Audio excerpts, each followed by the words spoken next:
All right, hello everybody. Welcome to the Mikestand. We are here tonight. We're going to be starting our June 1939 coverage, going over some comics that went on sale from DC this week, including Action Comics Volume 1 number 14, Detective Comics Volume 1 number 29, Adventure Comics Volume 1 number 40, and All American Comics Volume 1 number 5. So Rick, how are you doing this week?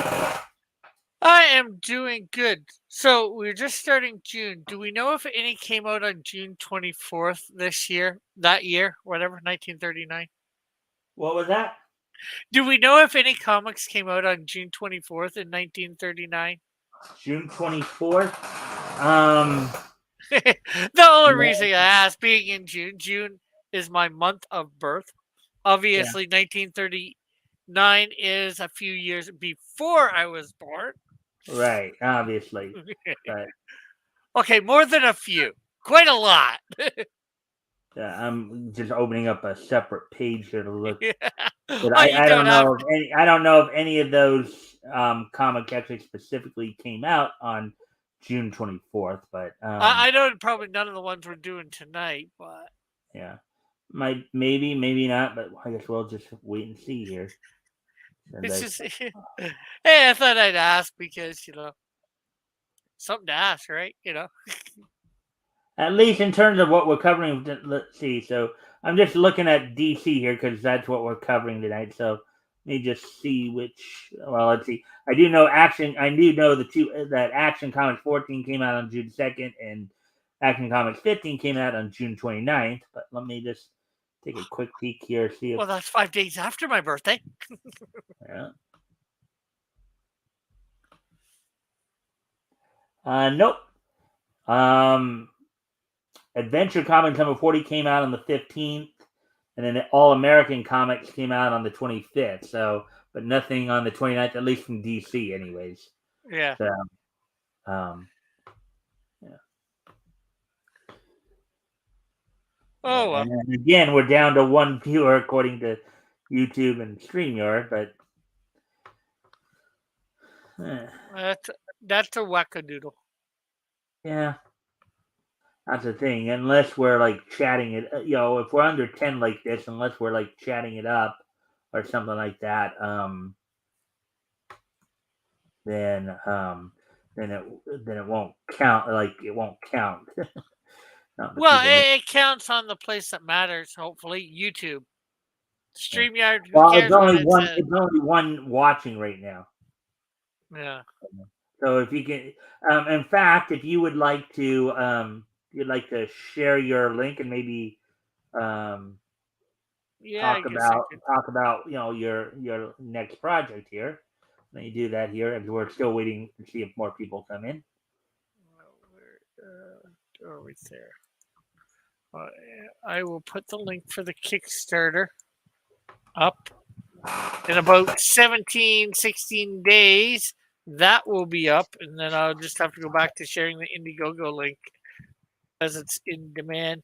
But hopefully, hopefully in a month from now, both comics are actually done, and hopefully I've received Snowdrift number one, and then hopefully I will be sending Canadian Shield off to the printer. Hmm. Well, that sounds pretty cool. And if I remember correctly, Mm. Canadian Shield, the guy kind of looks like somewhat Vindicator from looks similar to Vindicator from Marvel Comics, right? I wouldn't say so myself, but here let me. I think his red though is a little bit more redder, where I think Vindicator's costume is a bit more auburn red, right? Let's see. Yeah, let me bring up the Canadian Shield. Well, at least what he looks like, anyways. Phase two. Doo-doo-doo.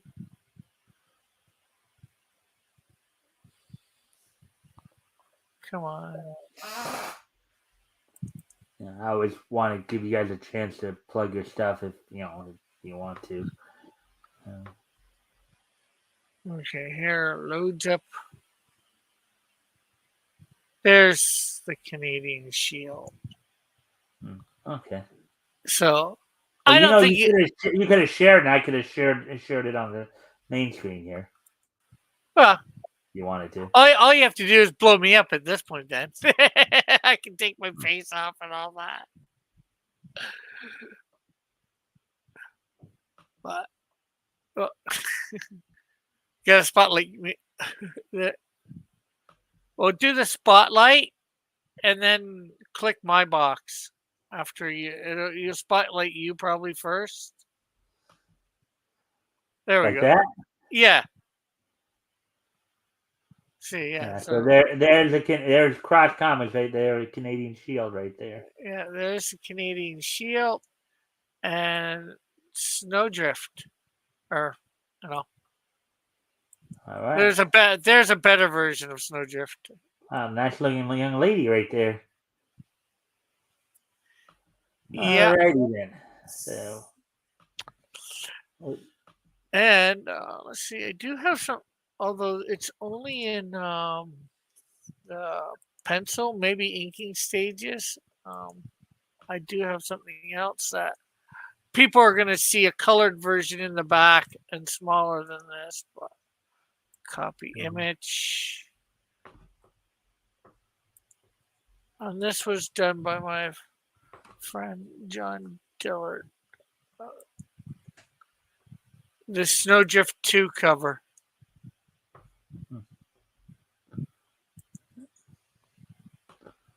all right. Oh, all right.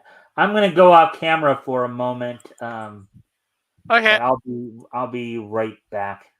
After these messages, she'll be right back.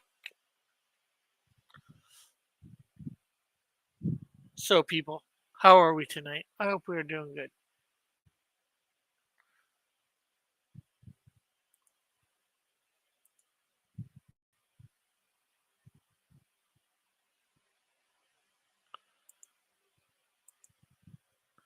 I thought, did I see somebody say something in the chat? No, it was just Mike. Mikey! It's Mikey! He'll eat anything. No, it's not that Mikey.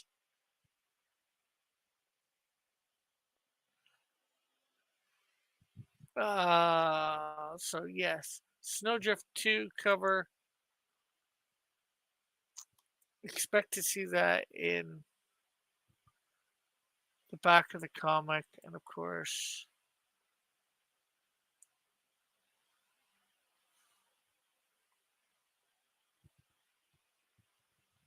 this is excellent.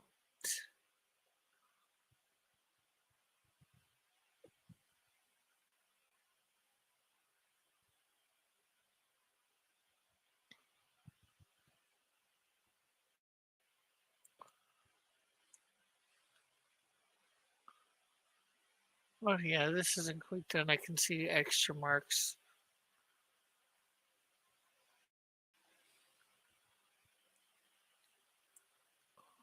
But this looks awesome, people. This is what to expect for number 2 because John Dillard is doing the pencils. Another friend is doing the inking.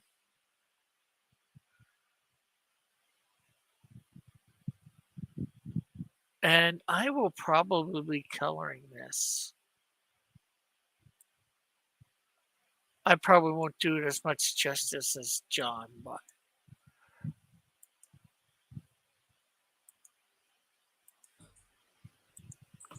Alrighty then. So we're back now. We're coming up on 10 minutes here. So we're probably when we how you doing there, Rick? You ready? I'm doing good. Yeah. All right. So why don't we go ahead and then pull up the comic here as we prepare to get started with the first one here. I even enlarge it a little bit to make it a little bit easier to read. So the cover here, as you see, so tonight, of course, we're going to start off here with the Superman story here. This is the second appearance of the Ultra Human. This is part of part of an arc. In the one of the early state, Ultra Humanite was one of the first first regular rogues that Superman was dealing with. It Yeah. was kind of a mad. He was kind of Mad a scientist. criminal genius, criminal scientist, and a withered old man who Yeah. but he made six of his seven appearances over a 9-issue arc between Action Comics 13 and Action Comics 21. So we're going to be looking at, of course, to start off with his second appearance here, where the story is somewhat titled posthumously, or you know, retroactively, as Superman meets the Ultra Human. Yeah, So and this is definitely he's still around a little bit, but you don't hear from him as much. He he sort of went by the wayside, I'd say, as a villain for who Ultra Humanite? yeah. Well, he did as after his 6 appearances here, then he did this again. Then he made one more pre-crisis appearance um, in the '80s. In the '80s, our time, publication time, part of All Star Squadron. Yeah. So, and Well, then here's go ahead. yeah, I was just saying more. I was saying more. Even in the modern day, you don't. I know of them, and I've known of them for a while, but you don't see them that Well, much. he was okay. Ultra Humanite was featured in the Justice League and Justice League Unlimited cartoons, as well Yeah, as Young Justice recently. You know, yeah, um, he was featured in his albino ape form. So, from what I understand, yeah, he's one. Now, which was a common theme back here, the idea of brain transplanting was a popular theme back here, and he was able to transfer like his brain from one human to another. That's what led to him taking over the body of actress Dolores Winters, and then mm, putting his mind into a like albino ape and all that. So on the cover yeah. here, you got like Superman and Superman and Uh, Zatara is the main feature here on this Fred Guarnier cover. And there's yeah. Kong right there, his servant. And I'm just gonna say hi to Devil Flyer, who's in the chat. Oh, hey Rex, how you doing, man? Thanks for popping in. Hopefully, let's see. Hail Cross, hail Mike. Hopefully, you'll stick around, and if you can also help us by liking and sharing the stream, seeing if we can get some more people in here, that'd be appreciated. Thank you, Rick, for mentioning him to me and letting me know he was here, so I could say hi. Anyways, so with all that being said, let's get into the article here. Rick, you ready to read? I think so, like Or, a super thing to do. yeah. All racing to the nearest newsstand to get more fun and adventure and detective. Those are the other, of course, major comics at the time. All right, Superman by Joseph, and I'll do the narration of Superman, and we'll figure out who you'll do, along the way here, Rick. Okay. Yep. Hey, All right. Tim. Tim's here now, too, in the chat. Hey Tim, how you doing, man? Oh, I didn't. Oh, there he is. Thanks for popping in, my friend. I look forward to you coming in next Friday. Again, if you can help us by liking, sharing the stream, seeing if we can get some more friendly people in here, that'd be great. Anyways, Superman by Jerome Siegel and Joe Shuster. This is going to be a little bit hard, even though I did. Let me see if I can. Think it's okay.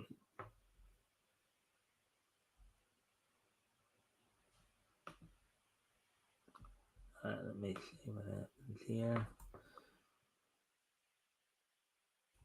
So that helps. Only a little bit more. Anyways, racing faster than a bullet leaping over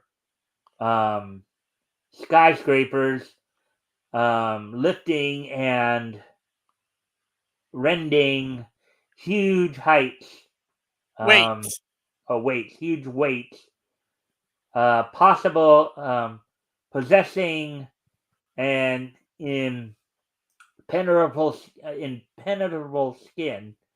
Um, let's see, springing great distances. Um, these are the assets which aid Superman, champion of the helpless and oppressed, in his unceasing battle against evil and injustice. Wow, look at how they put that. Hey there, Rick. Yeah. I'm thinking of using it for the Canadian Shield or something similar. So yeah, subway crash there.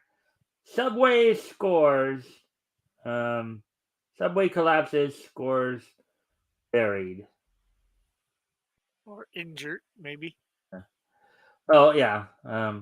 Down from the sky hustles the figure of the Man of Steel. Hmm. There's something peculiar um, about this tragedy, and I aim to find out what it is. Down through the metal grating drops Superman to the subway tunnel. Hmm. Most of the wreckage has been cleared away, but there's a piece of cement they overlooked. And you know why I'm covering my mouth like that? Yeah, trying to They're not do dialogue something. bubbles. It's a thought bubble. Yeah. Hmm. Just as I thought, it crumbles like sand. The veil, the wall was constructed with inferior materials. Someone's coming.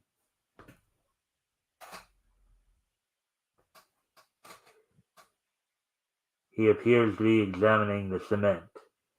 You want to do the two guys right? You want to do those guys right there, Rick? Okay. Okay.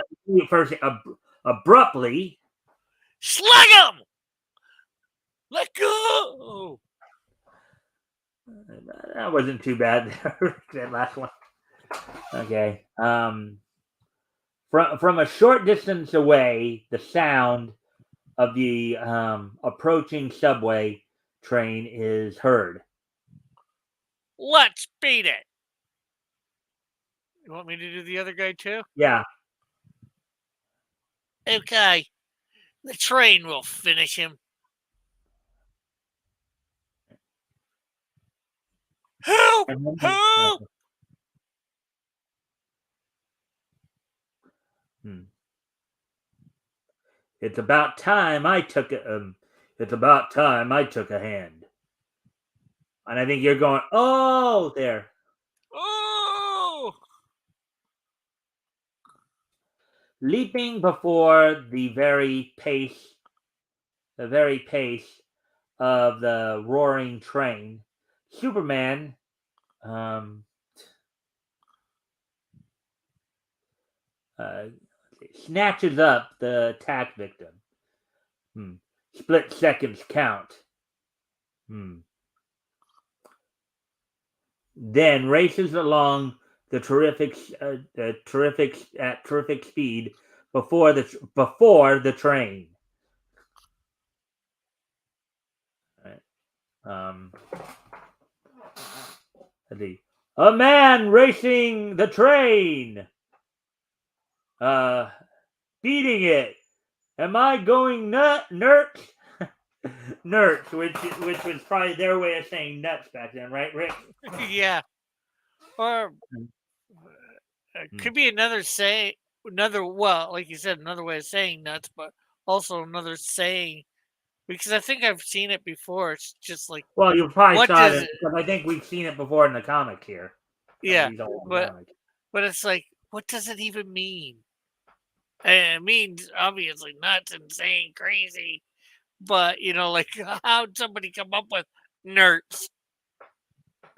Yeah, well, like with a lot of sayings, sometimes what happens is somebody will try to say um, a word, and then because of their particular dialect issue or whatever, it becomes another word. Yeah, It's like in the old days, you know. Okay, so the Spanish word for black is negro, right? yeah, It's actually pronounced in Spanish negro. yeah. And then when Southerners started saying it, they would say Negro, and then it would eventually devolve into and partly because of how they talked, talked in the South, it turned into It another one. devolved into another word Yeah, that we don't want to that we're say not here. going to say here. All right, out of my way. Um,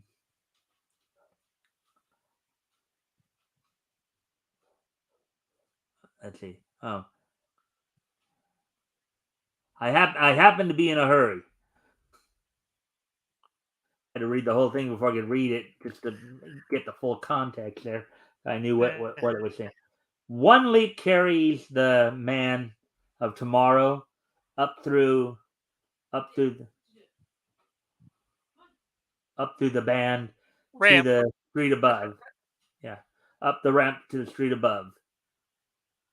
And in another instant, he launches both his burden and himself up into the sky. So it's going up, and away. Yeah.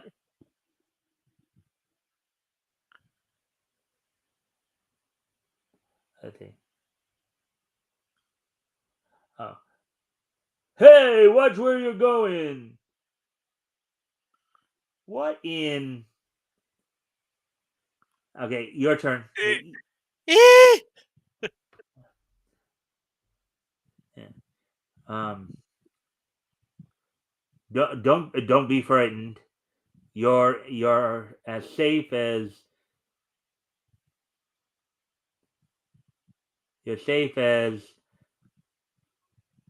though on me As you were in. oh, you're safe as you were in your mother's arms. Okay, your turn there. Who are you? How did you manage to? Never mind. Just tell me who you are and what you were doing down there in the subway. I'm the city inspector, Hughes. I was suspicious of that building's materials used by the Star Company, which constructed the subway. Those men who attacked me must have tailed me to the spot. Hmm. Um, have you any idea who the men who attacked you are? Uh, Not at all, except that possibly they work for the Star Inc. Hmm. Okay. Emerging through a skylight, a department store detective abruptly dives at Superman. Hmm. You want to do him? Gotcha! Will you come with me peacefully, or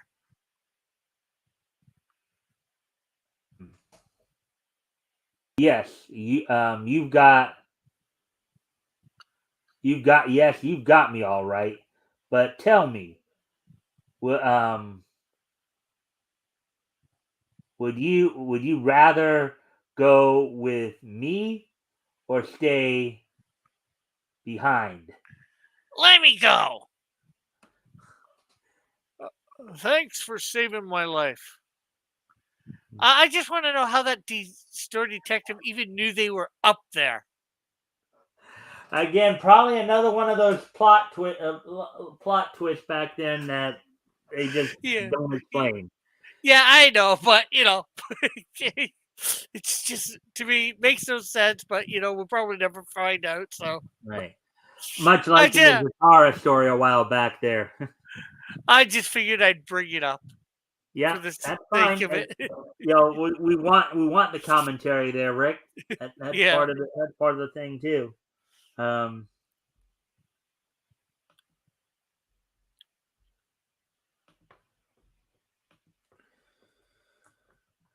and I guess Tim and Rex both left us.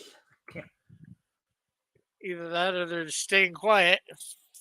Yeah, because as we know, sometimes when you don't get a lot of chatter here, they won't always count.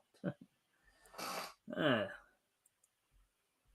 and if there are people listening, if anything, of course, if anything catches your attention and you want to comment on or ask about, feel free to do so. And if I can, I'll try to answer the question as best I can.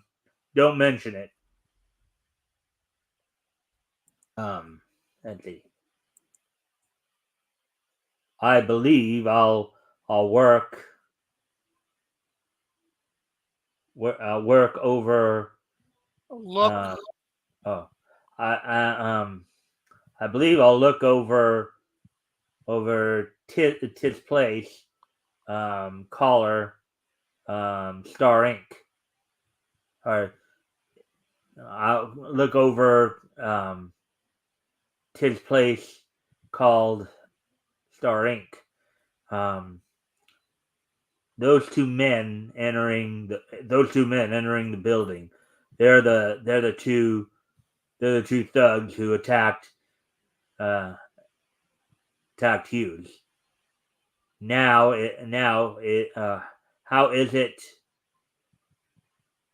is it going?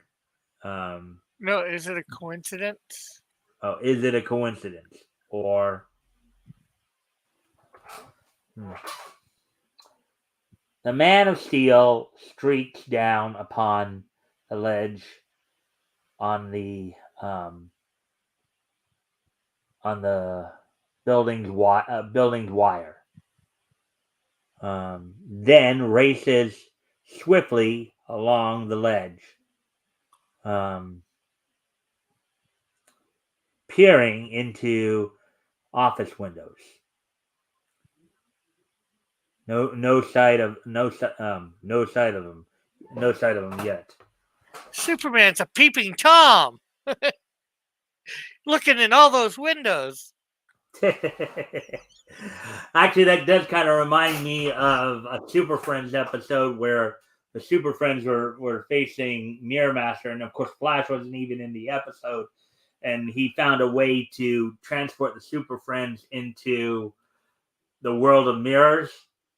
Yeah. And Superman actually did find himself looking into a ladies' restroom. uh, let's see.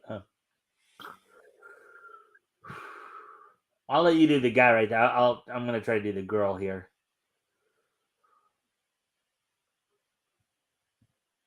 Let's see.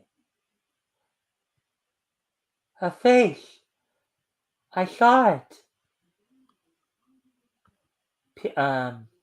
Staring from the window. Nonsense! No one could be looking in.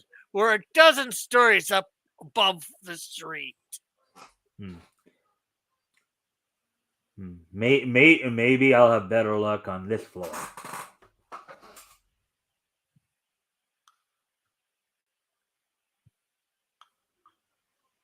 They're in the office. I've found them. Within the room. Go for it. Go for it. Rick. All Yeah. three of them. Okay. You needn't worry about the inspector. He's taken care of. Good, good. I'll pay you well for this. Wait till I answer the phone.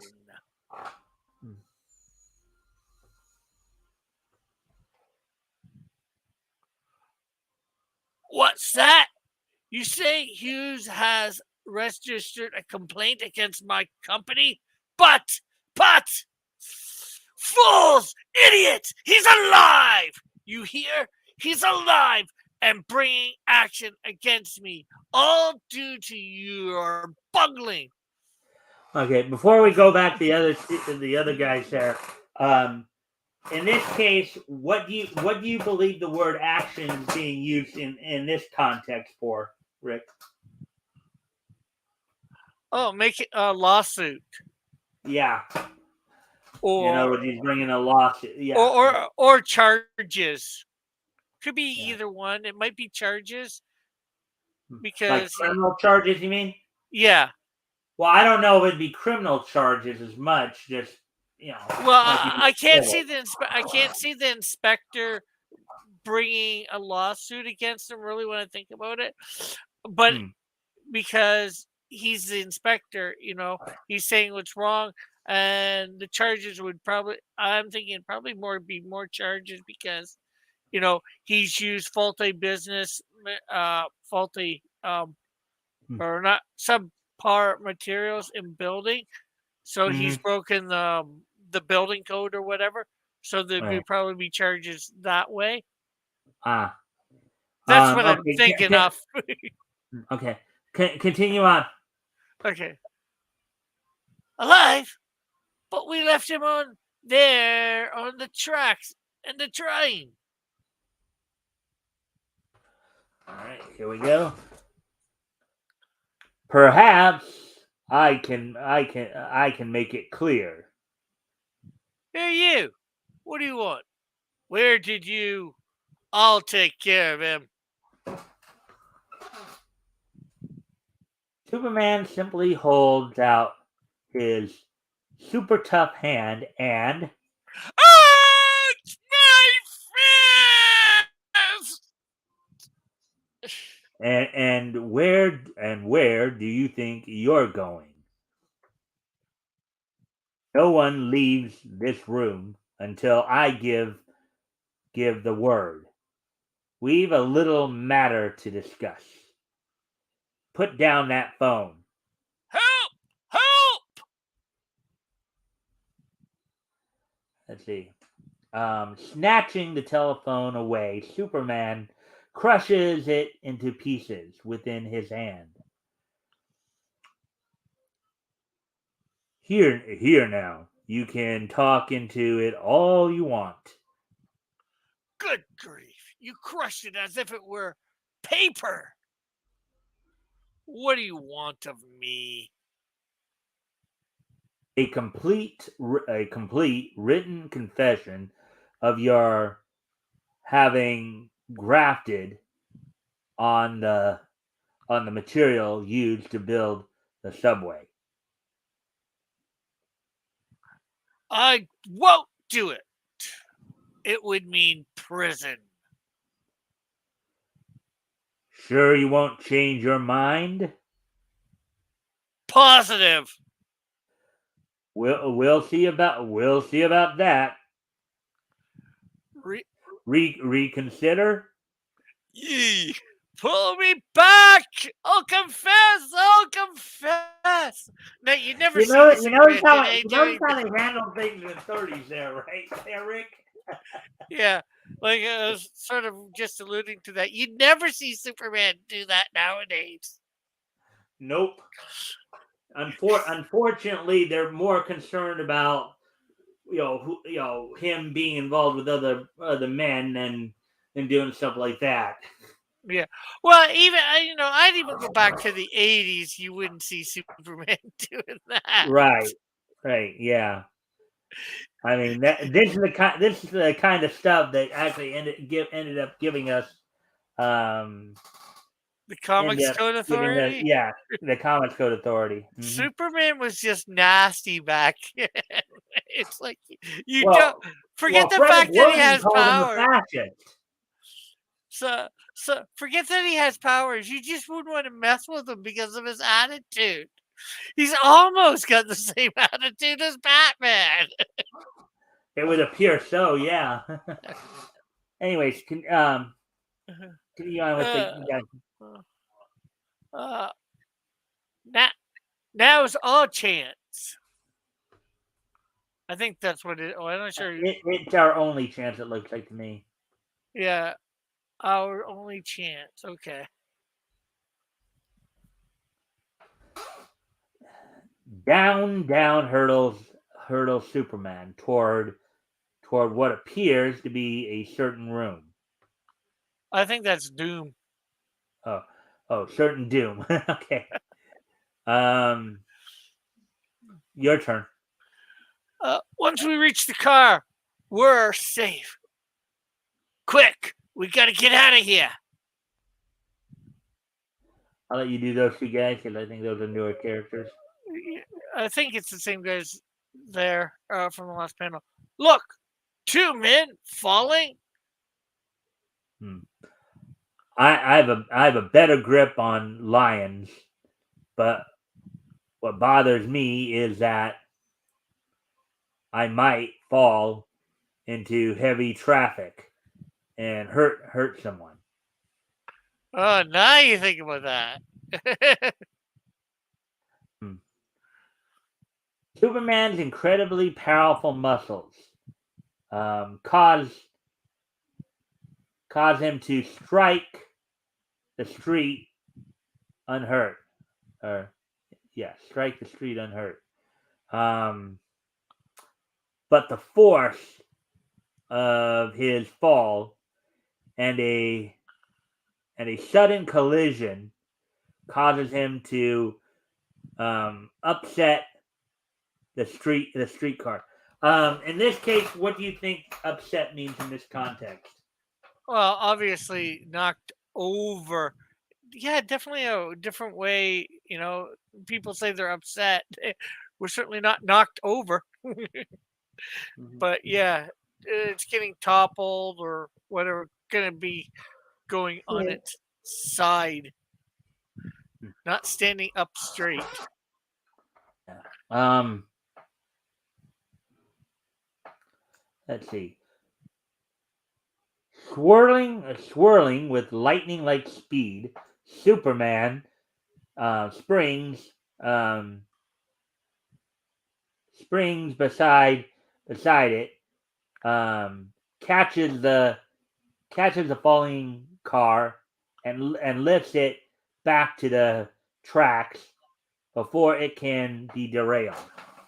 Wow! So you got a train falling on you, and you stop its momentum and stand it back up. That sounds pretty cool, doesn't it, there, Rick? Yeah. Well, he was in front. He wasn't at that spot. Obviously, he ran around it to get Mm-hmm. underneath it to things. So that's saying how fast he was. That before it could even get or get far enough down, he was able to speed around and get under it to keep Right. it from falling too far, and then put it back on the rails. Next instant, the Man of Steel seizes Lions and springs back toward the spot from which he had fallen. As Superman re-enters Lion's office, they're gone. Are you ready to write that confession? Yes, yes. And Timothy's back with his indie thing for a link to his Indiegogo. All right, that's cool. Post Uh, that up for you. Here it is. I'm a Yeah. ruined man.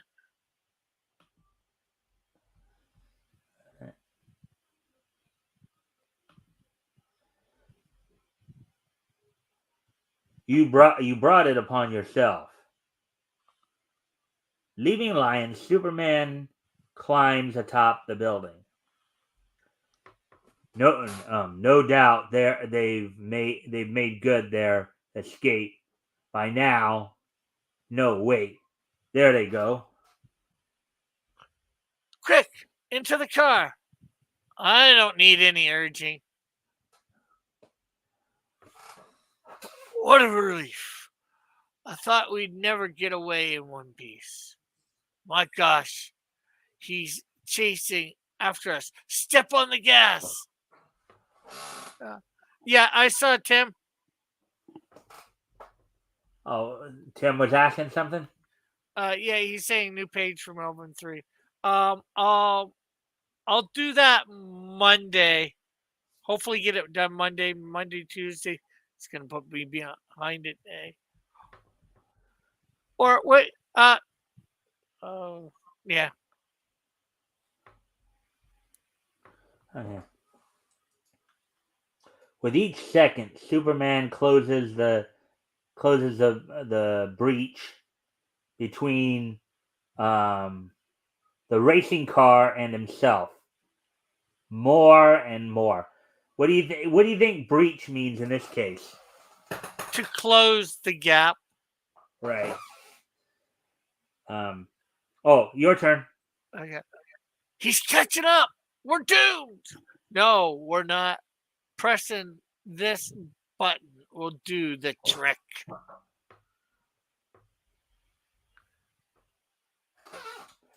You know what? I was just gonna say they would have been better for that one to show inside the car and show him about to press a button. I think that would have been a better thing for that panel instead of outside the car saying that. And that's just a little storytelling thing or whatever. Another moment, and I'll have them. But when the auto is almost within grasp, it vanishes. What the? It's cloaked and phased. The tracks still continue to be made in the tracks still continue to be made in the road. It's hard to believe, but that car became cars become invisible. Yeah, that's hard to believe when you're flying around or jumping around and Yeah. all sorts of other stuff. Those men wouldn't have the ingenuity to make that car invisible. There's something sinister behind this.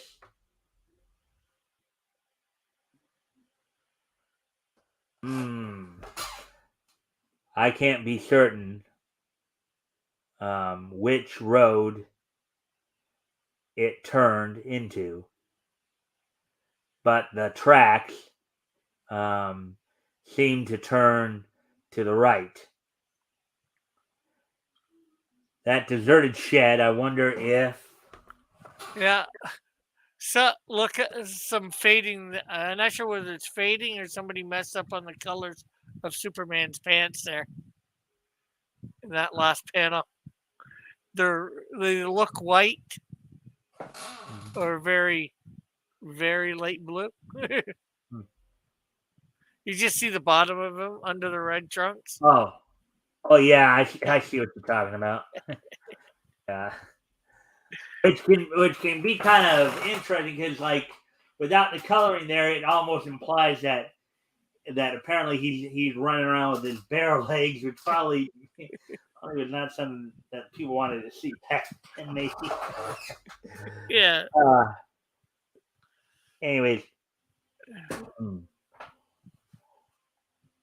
this is it. All right. Perhaps they ducked into the shed.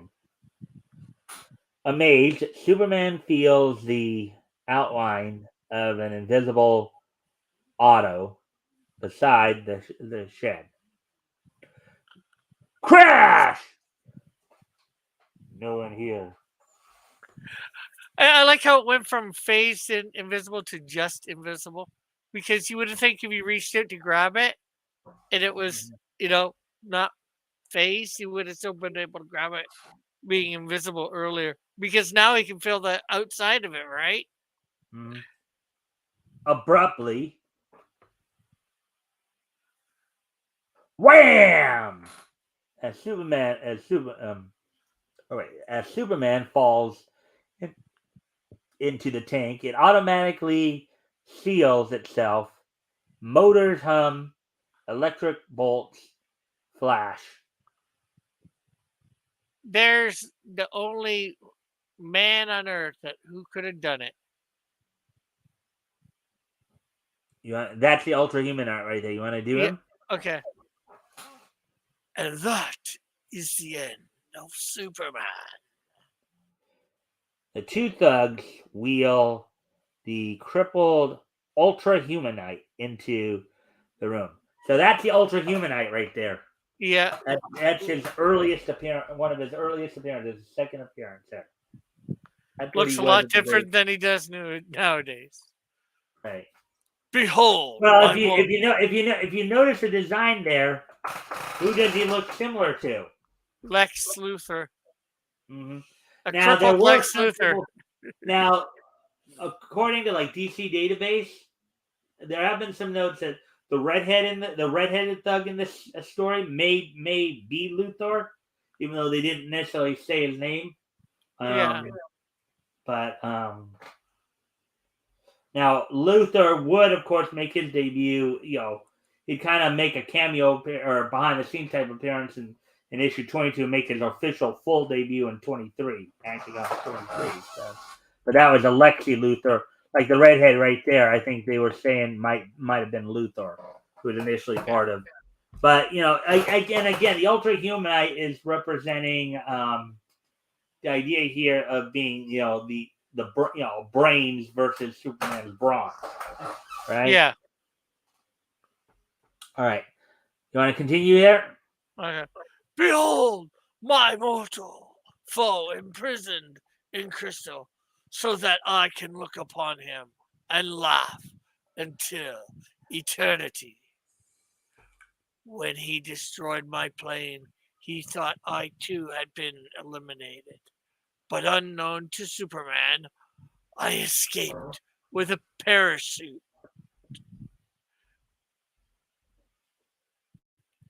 He alone stood between me and my goal of domination of the earth. Now I can hasten my plans unhampered. Good for you, Ultra. Yeah. So we got basically a megalomaniacal scientist right here. Yeah. Right. As Superman revives, he flexes his great muscles, and the crystal block explodes. Wow! Look at that crystal block exploding right there, eh, Rick? Yeah.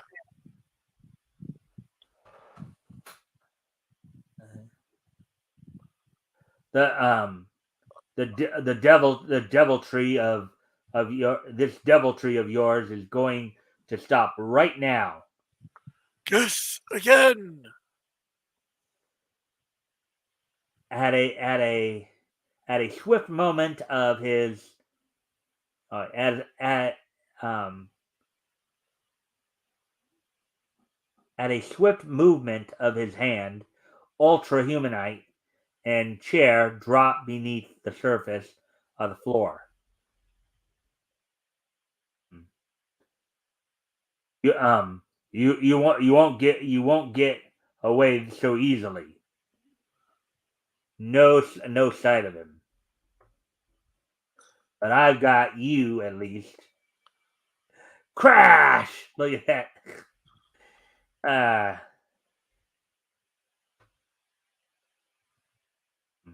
the invisible car is gone. He's made good his escape. Hold tight, boys. I'm in a hurry.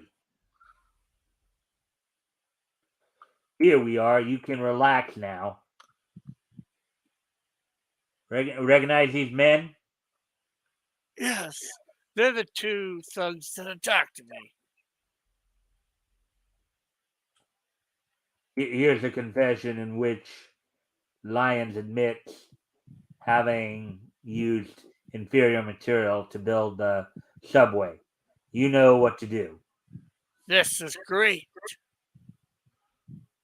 Wait. Wait, this is great, but you Oh, forgot the this but is there. great, but And he said, "Wait," and so long. The rest is up to you. wait. Oh yeah. Guess he doesn't wait Later, though. as part later as what was that, Rick? I guess he didn't wait, Superman. Later, as Clark Kent enters the Daily Star editorial office, here a powerful expose just in just in time to make the latest edition. Hmm. Where in the heck have you been? Hmm. The ultra humanite has to be stopped before he succeeds in his mad plan to dominate the earth. If not, the world will succumb to evil forces. Meanwhile, go ahead. Only one obstacle confronts me. Superman. He must be wiped out. It's a terrible task. But my It's a tremendous terrific task. I think it's uh, terrific. it's a terrific task. But my tremendous brain can devise some way to trick him. The end. Here it is, boys. The big collection Superman book. Yeah, so that was an ad for the Superman book that was back then. So we'll just kind of breeze through this quickly here. Some of these other stories. Actually, we'll just Marco Polo. We'll just breeze through this, and then we'll go on to Detective Comics. There's Clip Clarkson, which I believe is a new feature for this book.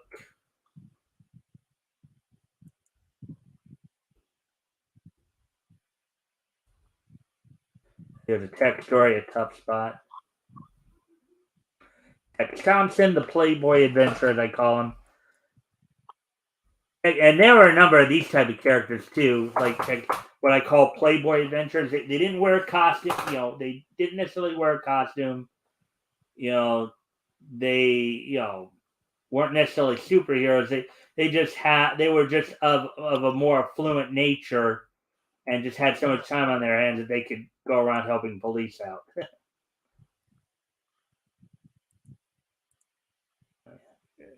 Yeah.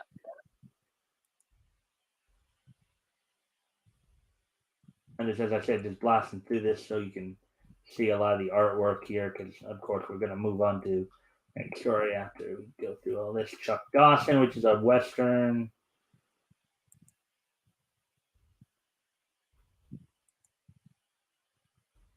And here's Zatara, master magician. One of you.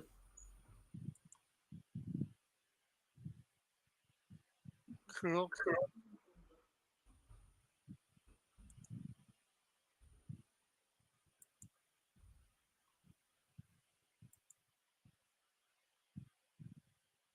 And West Thrills. Okay. Okay, so so I'm gonna shrink this down a little bit, down to. I think that should be fine there. Just so that we can get ready, we'll go back and get a little faster up the rank here. I'm 43 for a moment. How you doing there, Rick? I am doing good. Hmm. I'm just opening something up. All right. So, anyways, all All right, so now we're going to move on to Detective Comics, where we're going to probably look at a couple of stories there. The Batman and Crimson Avenger story, and then when we get to each of them, we'll give a little commentary, give a little tidbit there, and then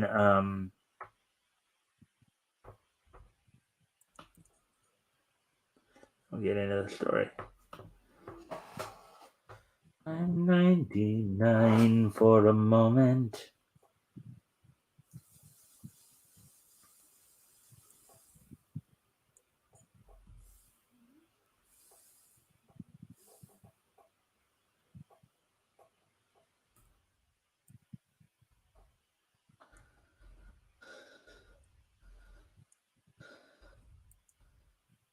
All right. So I do need to step away from the computer for a moment. I'll be right back.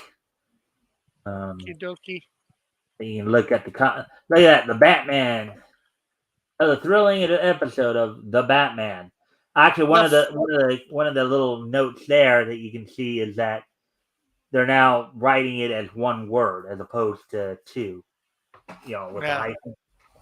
So, anyway, oh yeah. Before I go, I should probably go ahead here and.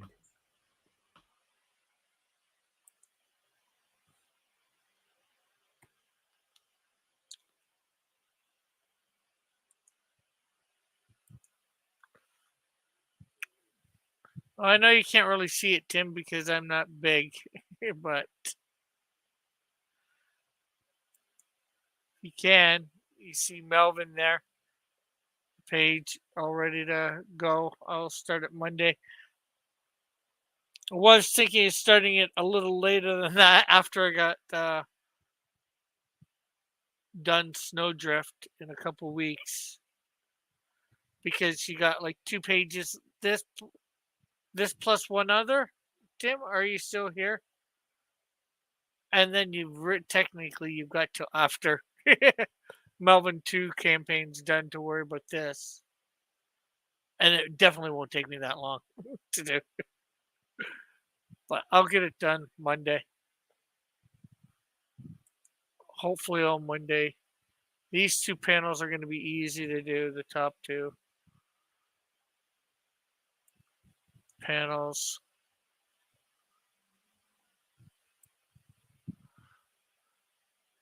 That'll probably be easy enough to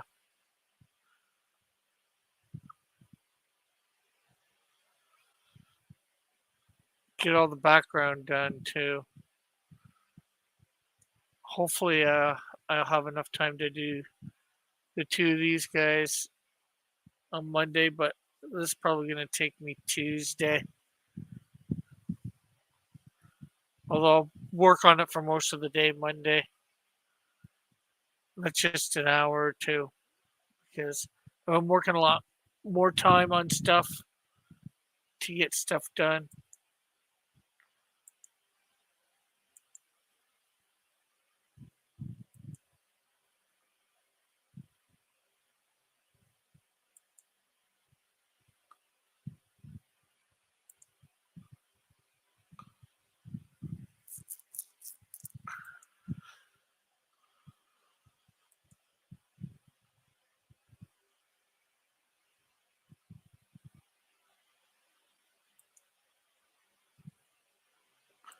So what else to say? What else to say?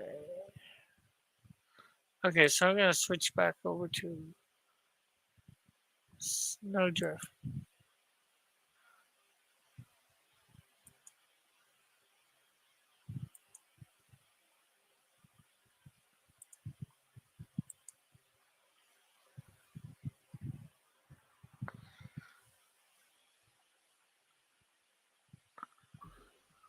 All right, I'm back.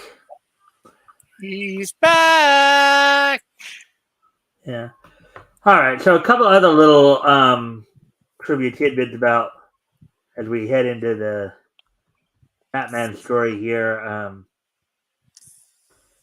We hit as we get it before we get into the Batman story here.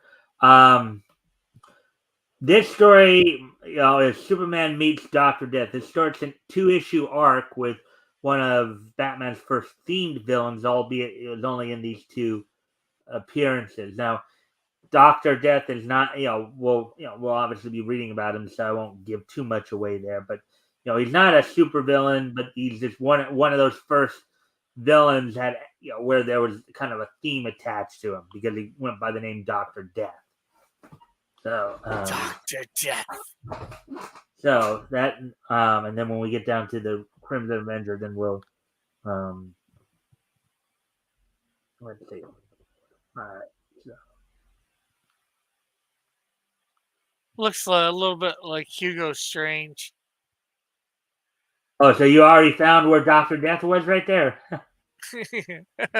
I'm presuming he's the bald guy. Yeah. What is it with them and bald villains back then? And not only bald villains, but bald megalomaniac geniuses. Yeah. You want to read this right here, Rick? Okay. Come on, just finished busting a hole through this wall. Let's escape. Nah, Butch. I'll bust out of here after I finish reading these magazines. They belong to the warden, and it would be dishonest to take them alone. Yeah, it's also dishonest to break out of prison, too.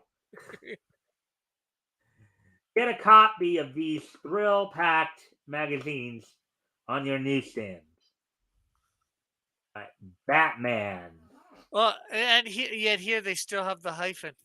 Oh, here they have the hyphen, but I think this is one where when they're, I think they're still kind of going back and forth a little bit, but Batman meets Dr. Doom. Doom? Or Dr. Death, sorry. Let's see. At least this one's a little, the writing, the lettering here is a little better here. Yeah, not quite so blurry, or whatever, however you might say it. Clearer. Yeah, very much clearer. All right. The Batman, eerie figure of the night, has become a legendary figure in the life of the teeming metropolis, righting wrongs and bringing justice here where it has never been before. Superman and Batman are in the same city. They're both in Metropolis. In this case, I don't think Metropolis is speaking to the specific city name of Metropolis. I think it's more used as a more general term for like a large city. Yeah, it could. I don't know, but I had to play on that for sure. Yeah. In the study of Dr. Carl Helfern, later to be more widely known as Dr. Death. Jabba, come here. And I'll let you do Jabba if and when he speaks, and then we'll figure out who else we can do along the way here. Jabba, I have at last completed all my laboratory experiments. My death by pollen extract is definite. I am ready to exact my tribute from the wealthy of the world. They will either pay tribute to me or die, and yet one thing troubles me. Superman? Nah. This man they call the Batman. So, I guess it's still... I thought I did read somewhere where they were starting to put it all as one word now, but I guess not. Well, they did on the cover, but not in the story. Yeah. A crime such as ours is sure to attract his attention. He must be done. He must be done away with. If I knew who he is, but but he, but no one does. I must trap him. Well, I got a suggestion, Dr. Death. Why don't you do whatever you do, not in Gotham or Metropolis or whatever city I Batman's think. I in? think. Okay, I think these very early stories of Batman were actually set in New York City. Yeah. Okay, Gotham is actually a nickname for New York City. Were you aware of that? No, I was not. And the very early stories of Superman where Clark is working with the Daily Star there, those Yeah. are set in Cleveland, as in Cleveland, Ohio. Just little FYI Well, for you. from what I know, the writer or whatever, one of the guys that created the thing, um, he was supposed to be in a city modeled after Toronto, actually, Yeah, I think and the I think deal, I think what yeah I think Siegel Siegel one of them was from Cleveland, the other was from Toronto. Yeah, yeah, and then he moved down to Cleveland, yeah, with his parents in his like teenage years. Went to high school with them. right. As Uh, but yeah, he modeled it, Metropolis after Toronto. yeah, And the Daily Star, we have one called the Toronto Star here. yeah, So it was probably supposed to be that newspaper at the time. Too. yeah. Well, there are some people that say that, like, because as you know, from early on, you had like some of the Superman stories had him working for the Daily Star under George Taylor, and then starting somewhere in the 40s, it seemed to transition over to like where he's working At the for the Daily Daily Planet. Planet under Perry White, and I think the ones where he's working with Daily Star were considered 2A, or that one was on Earth 2A, and then the one with Perry White was Earth 2, or vice versa, or something like that. So, anyways, getting back to this, perhaps we can contact him through the personal notice column in the daily newspapers. Across the city, Bruce Wayne, in reality the Batman, reads the daily paper um, the next morning. What's this?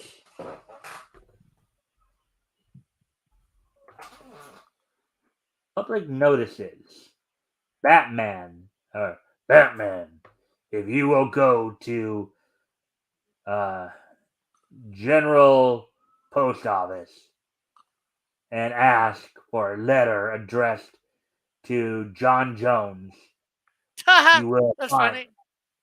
That's the Martian Manhunter's name. Well, yeah, that's his alter ego, and after he came to Earth, after Yeah, John Jones came to Earth, and in the comics, anyways, in the yeah. comics, after he came to Earth and the He guy who adopts, brought him to Earth was killed, he actually took on the form of John Jones and became a police officer for a while there. yeah, So, or uh, detective. yeah, you will find a newspaper of well importance. Hmm. Um, have you a letter addressed to John Jones? Bruce Wayne opens the letter.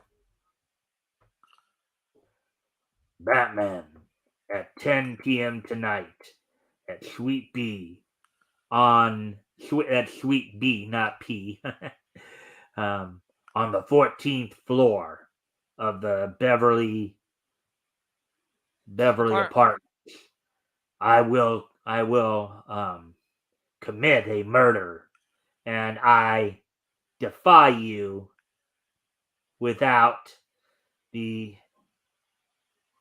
yeah eh, I defy you without the old old of Aid. the with the aid of the police to stop me. Bruce returns home. He kneels before a small chest and takes out his bat-like mantle. Half an hour to change, and half an hour to get to the penthouse. These glass pellets of choke. Oh, this is the other thing too. This is the first time that we see him actually use his utility belt and choke gas. These glass pellets of choking gas might come in handy tonight if this is what I think it is. Likewise, these suction gloves and knee pads. The penthouse will require a bit of climbing. Well, I guess he doesn't Up. have the grappling hook yet. Look at that. There's Batman right there, Rick. Yeah. In place of Bruce Wayne, the wealthy social figure, the Batman. And there's one word there, not two. Yeah. The Batman glances at the dashboard clock. And you gotta love this Batmobile. It looks so normal. Yeah. It wouldn't stand out, but the fact that he's driving it would stand out that Under way. his mask, yeah. With the get up on, some guy with that get up on would stand out driving a car. Yeah, it's like the police might pull him over. Hey, buddy, what's going on? 8:30 8:30 exactly. I'm off.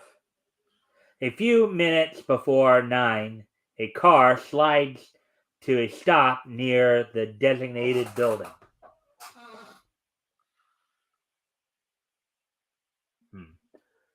Quite a climb to the penthouse. I think I'll wait. I'll want more privacy for my car. That vacant lot, for instance. The Batman parks his car in the vacant lot where some construction work has been going on. Yeah, like anybody isn't going to walk along and find that thing there. I hope he's got the keys. Yeah. A weird figure races through the night. Oh, we know who the weird figure is. Why do you say weird figure? I think it's for dramatic purposes. Yeah, I know. I'm just. The Batman throws his lasso onto a jutting window sill. I'm not sure whether that looks like a ledge, and B, even if it wasn't, I'm not sure whether a lasso would go around a window ledge and be able to hold you up. I think my suction pads will come in handy here. He puts them on and starts up the side of the building. Now for the penthouse. You got Batman scaling the building there. Yeah, with suction pads. That's gonna take a while. He should have added an extra half hour to get up the side of the building. Or what time is he supposed to be there? I think 10 o'clock. I think. Like a gigantic bat, he moves up the sheer face of the building. The Batman stands on top of the penthouse garden roof. Look at that.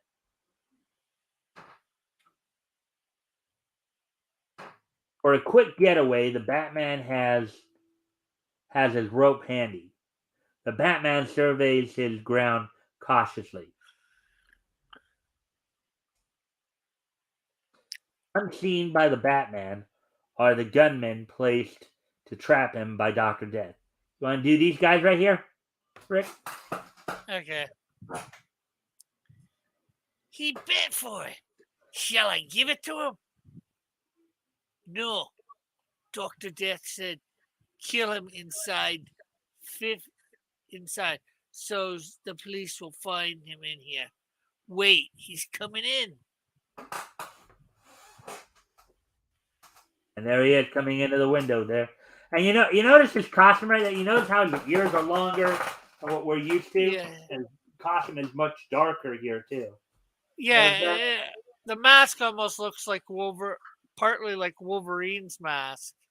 Yeah. And this of course predates Wolverine though. Yeah, I'm just but yeah, I'm just saying, as a frame of reference for today, Yeah. what it might.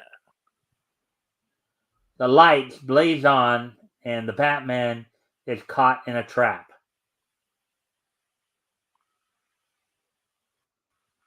Put him Go up, for it. Batman. We got you at last. But the gunmen reckon without the great speed and agility of the Batman. And look at that; they're getting knocked out with a. What's it? And the Pillar. hired killers go down. Quick as a panther, the Batman is upon the gunman, lashing out with both fists. Hmm. And who sent you, may I ask? We can't tell you. He'd kill us. Your choice, gentlemen. Tell me or I'll kill you. Now get that. Batman actually threatening to kill somebody. That wouldn't happen today. For sure. Huh? Was Good that right? evening. I said for sure. All right. Go for it. Good evening, Batman. Dr. Death sends his greetings. Jabba fires. The Batman is hit. The wounded Batman ejects a glass pellet from his belt. The Batman holds his breath and slams the glass pellet to the floor in front of the giant Indian. I'm sure. Okay. Oh, good, Rick. That was excellent. Excellent. Yay, Rick. I didn't even mean to do the cough at first. It's just in the way I said it, it made it end up happening. The room becomes filled with a deadly gas. The wounded Batman leaps for the glass windows leading to the penthouse roof.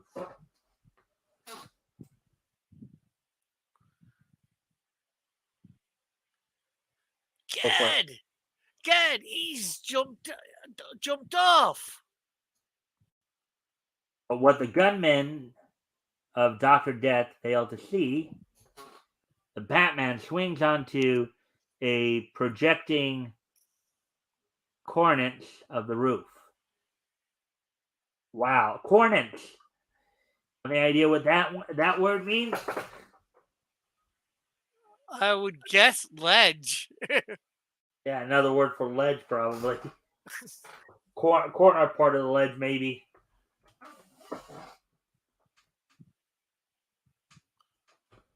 The blood still seeping from his wound.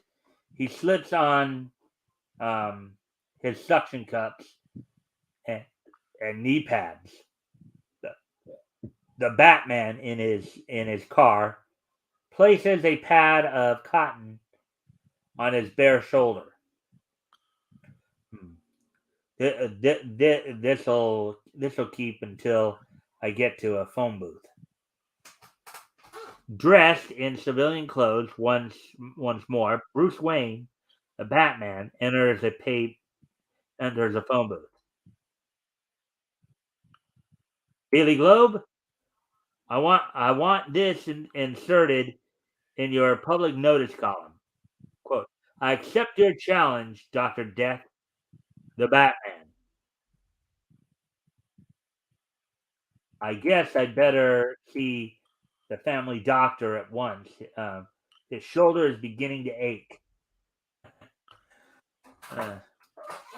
You want to do the Look, doctor right there? I was gonna say, look, it's not Alfred tending to his wounds. Okay, let's see. It's all right now, Bruce, but you did shoot yourself when But you. how? But how? But but how did you shoot yourself when there are no powder marks on your flesh? Hmm. I do funny things sometimes, Doc. I'll tell you all about it someday. Thanks for everything. The next morning in Dr. Death's study, you fools! You bunglers! He walks into a trap and you let him go. If you miss the next time, follow me, Jabba. I don't think they let him walk.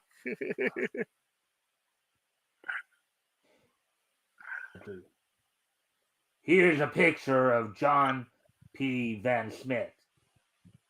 He refuses to pay tribute to me. He must die. I have immuned you with my serum from this pollen, which you will blow at the victim as he comes from his club tonight. Jabba goes on his errand of death.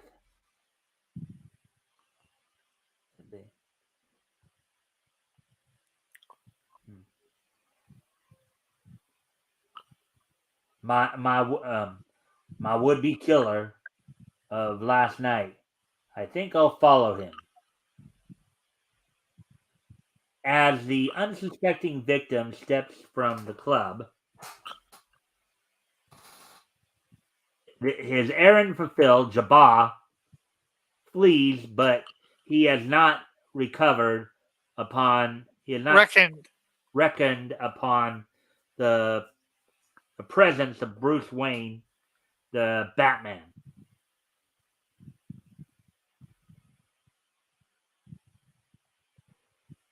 All right, go ahead. Why don't you That's do that? Bruce saying that. Oh, don't breathe or you're dead.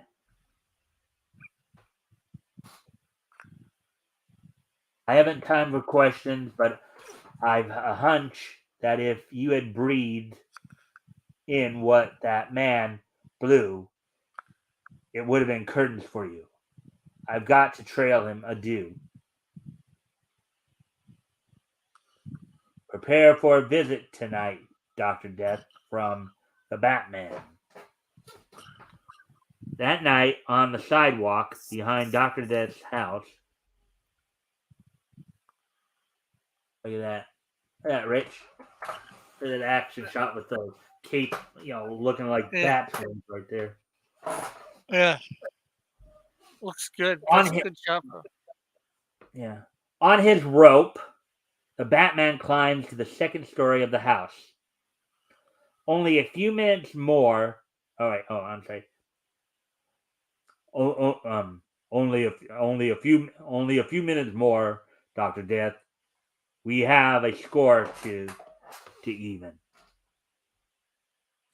And there's Batman again lurking in the shadows there. Yep, Batman's being a peeping Tom. A creak of a glass cutter, and the Batman enters. You've seen those before, haven't you, Rick? Yeah, Glass cutters, common in superhero comics and cartoons. The Batman finds Doctor Death and his giant servant Jabba in the laboratory. It won't be long, Doctor.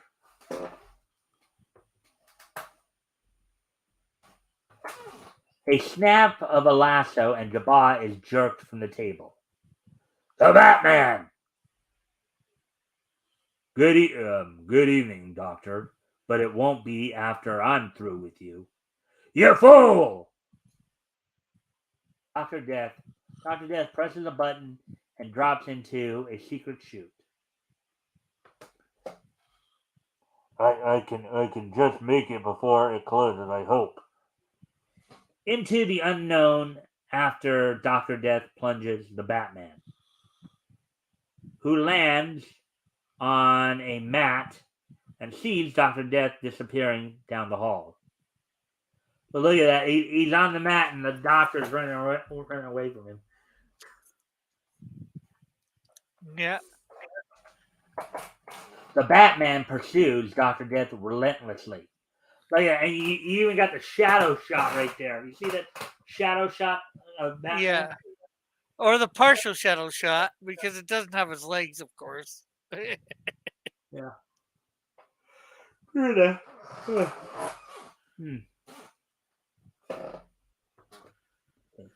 Dr. Death returns to the laboratory in a last desperate attempt to elude the Batman. The Batman sees as a fire extinguisher on the wall and you are just too late, my foe. Watch the fiery death.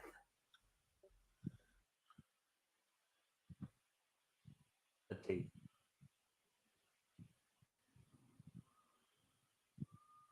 Flings at it, Dr. Death knocking the deadly tube to the floor, where it swiftly ignites into a blazing inferno. Ha ha ha! Oh ha ha ha! You fool! You are the poor fool. He has gone mad. Death to Dr. Death. But is it death to this arch criminal? Follow the further adventures and unique adventures of the Batman. In next month's Detective Comics. Ooh. So let's see where we at on time here. 10:27, or an hour and a half in, basically. Yeah. As I said, we're going to try to push this to 2.5 hours. So I think we still got plenty of time to get through at least a couple more of the stories. Yeah, depending on how long they are. Well, okay, Rick. And one thing that I didn't get a chance to explain on RJ's show. One of the things I do when it's multiple stories like this, yeah, and they're across multiple books, I usually will try to go in page count descending order. Yeah. Superman was 13 pages. Batman here was 10, and then Crimson Avenger and Sandman will be 6 pages each. Hop Harrigan and Squibbly will be 4 pages each. So basically, we got through a huge chunk of the reading already. Now, normally, as I did mention to RJ, normally I wouldn't do that like 2 big headliners like Superman and Batman. Normally, I wouldn't do them during the same one because they would take up quite a bit of time. But I felt I still could right now because it's still early on and all that. But anyway, let's see. The Stamp Detective, Odd Stamp Facts, Larry Steele, Private Detective. Although it's going to be a while, it will be something when you're reading 22-page stories, because that's what the book is. Ultimately, yeah, which we'll get to that when we get to that point. And then Spy by Jerry Siegel. That 22, you probably be able at that point. It's probably going to be 2 books that you have to choose from. Yeah, probably. But by then when that's by like right now where we're at in June of 1939, action, adventure, detectives, these are all anthologies right now. Yeah, by the time I know that comes around, they'll become like action and detective will be feature books, where like the only character that will really be featured in there will be Superman. Usually they'll be just by that point it'll be like 1 or 2 stories in it, and they'll be feature books where only like one character or one. Yeah, I get what you mean. I think that happens by the 50s, doesn't it? Not quite. I mean, by the 50s, it gets down to like three or 4 features. Like right now, the books are like 7 or 8 features. Yeah, or more. averaging about 7 to 8 pages each. But you have some stories that are in the double digits, and some that are as low as 4. So, anyways, now we're going to read the Crimson Avenger story here next by Jim Chambers.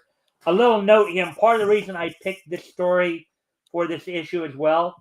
This will be the last time Crimson Avenger here will take a hiatus after this issue. He'll take like Ah, an eight issue hiatus. He'll come back in issue 37 with a ah. new writer, as I recall. But this is the last Crimson Avenger story written by Jim Chambers. So let's get into this a bit here. Let's see.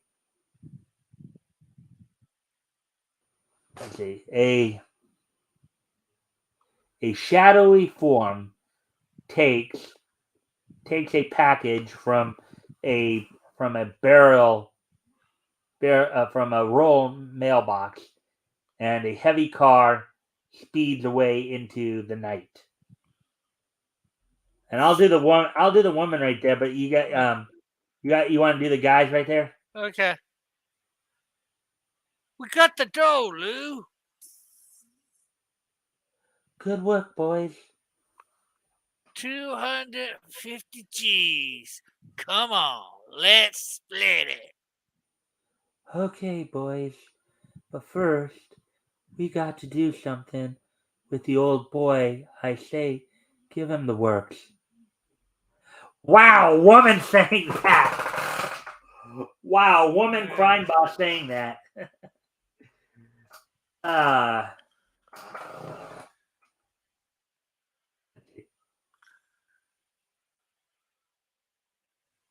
None of that, Lou.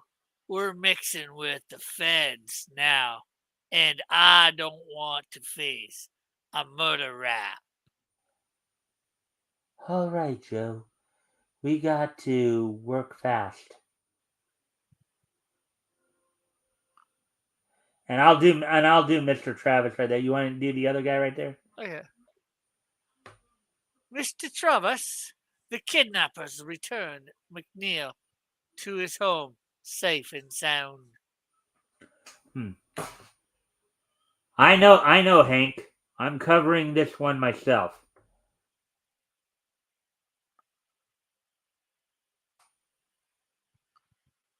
Okay. All right, I'll do the guy in glasses. You want to do the bald headed guy? Okay. Hmm. I was blindfolded, but I judged we were on a farm about 50 miles from here. There were about 5 men and a girl. That's fine, Mr. McNeil. But did you notice any particular sounds about the place? Yes, I did. The front gate was locked by a chain. The second porch step was loose, and a water pump in the back squeaked.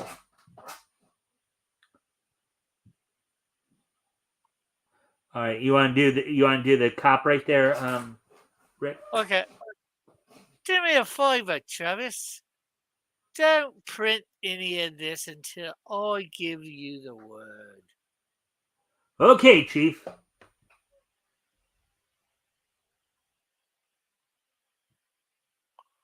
Wing. I'm going to take. Okay, so for those of you who don't know, Wing Hao was Lee Travis's Servant, servant. Yeah, his man, driver, butler. butler. Also, he was his crime fighting partner too, as Yeah. Wing. So, Did you wing the wrong number? That's bad, I know. anyway, Wing, I'm going to take a vacation. At least that's what I'm going to tell the office, force. You need a good rest, Mr. Travis.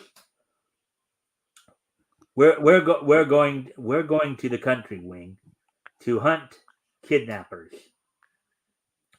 Disguised as a peddler, Lee goes from farm to farm in a battered old truck. Now, Lee, of course, Lee was his first name. Lee Travis was Crimson Avengers Ultra Ego right there. You want to do the husky guy right there, Rick? I think that's Travis Oh, okay, in yeah, okay, never disguise. mind. Yeah, you're right. Um, he, here's another farm, Wing. You hide out here as usual. Hmm. Chain on the front gate. This might be it. I wonder if the feds have checked this one yet. An old seedy individual stands in the doorway of the ramshackle farmhouse as Lee drives up. What you want, stranger? I didn't even ask you. You went right to it. Good I job, there, figured. Rick. Well, you wanted me to do the other, the guy that you thought was Travis. So Yeah, I mean, yeah, I want to give you a chance to reach. I don't want to just be hogging all the lines here. I want to give you a chance to read too. I mean, that's part of the fun too, right? yeah. Um, I have some farm tools to sell. Need any? Nah, I don't want nothing. Ain't got no money to buy with. Hmm. Maybe your wife would like to see some nice curtains. I sure would, mister. I got a couple of dollars that the old man ain't got a hold of yet. Meanwhile, inside the dirty farmhouse, who's that? I don't know. I don't know, son Peddler. Here's some nice cloth. Let's go inside and see how it looks. As Lee glances around the room, he notices a smoldering cigar, an expensive make. Lee steps on a shoe which sticks out from under the curtain. I thought so. You want to do the guy right there? Oh! I'd hold that punch if I were you, Mac. Hmm. Who is this guy? Who is this guy, Joe? Don't know. Lou caught him just about to poke him. Put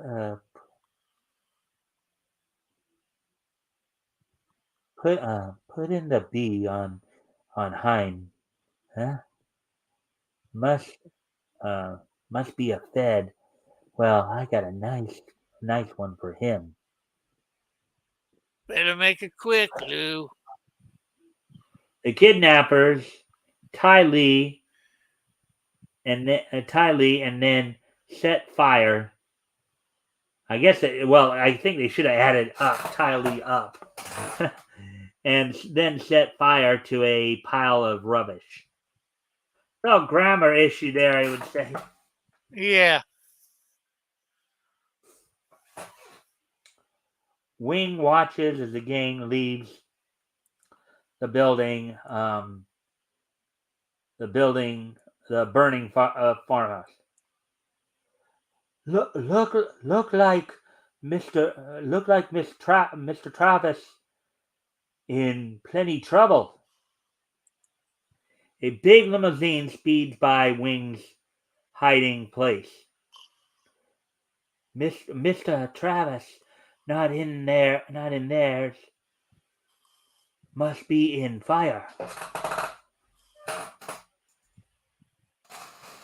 Mr. Travis, you all right? Good old Wing, hurry, boy. There goes our house, Jed. Them crooks. Oh, they didn't leave no money either. Look, The Crimson Avenger. To the car, Wing. we need to wing their necks. The Crimson's high-powered car speeds through the countryside, and the charge is on, and the chase is on.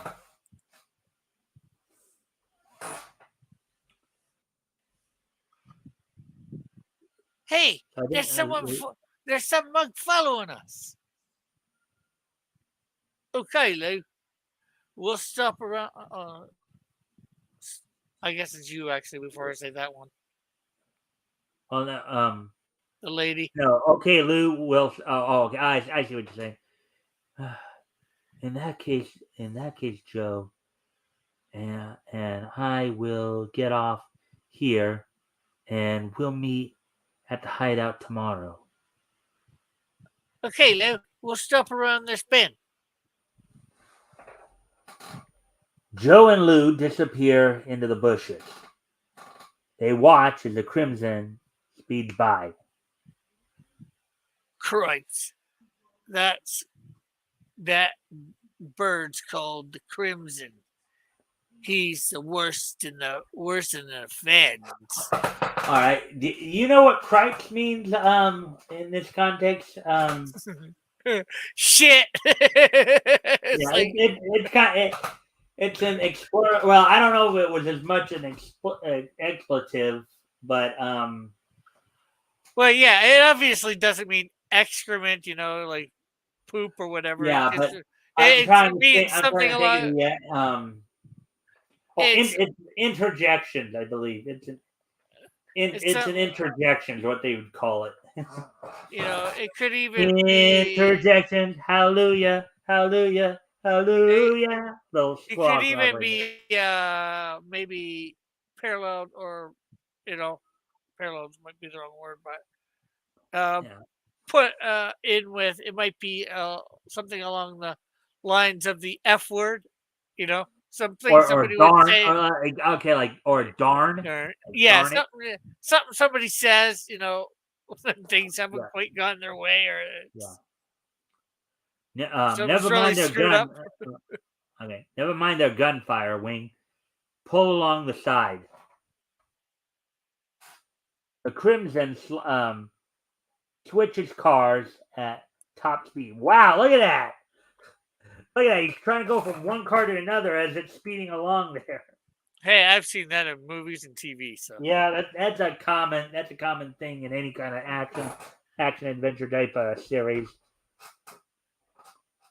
All right, Rat, pull over and stop. Nothing doing. Give it to him, Hyam.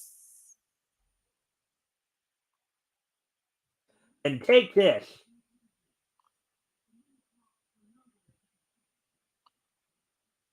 Oh, that's the gas. I can't. Brah!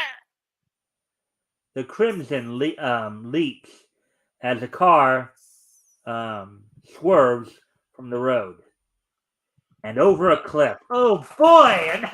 Another death scene in a comic. Oh. Yeah, man. These heroes back then were brutal. And I don't know if you caught my show the other day when I was covering Alan Moore's recent statements. Or heard me. Well, okay, so Alan Moore. Part of it, but not that part, I think. Yeah.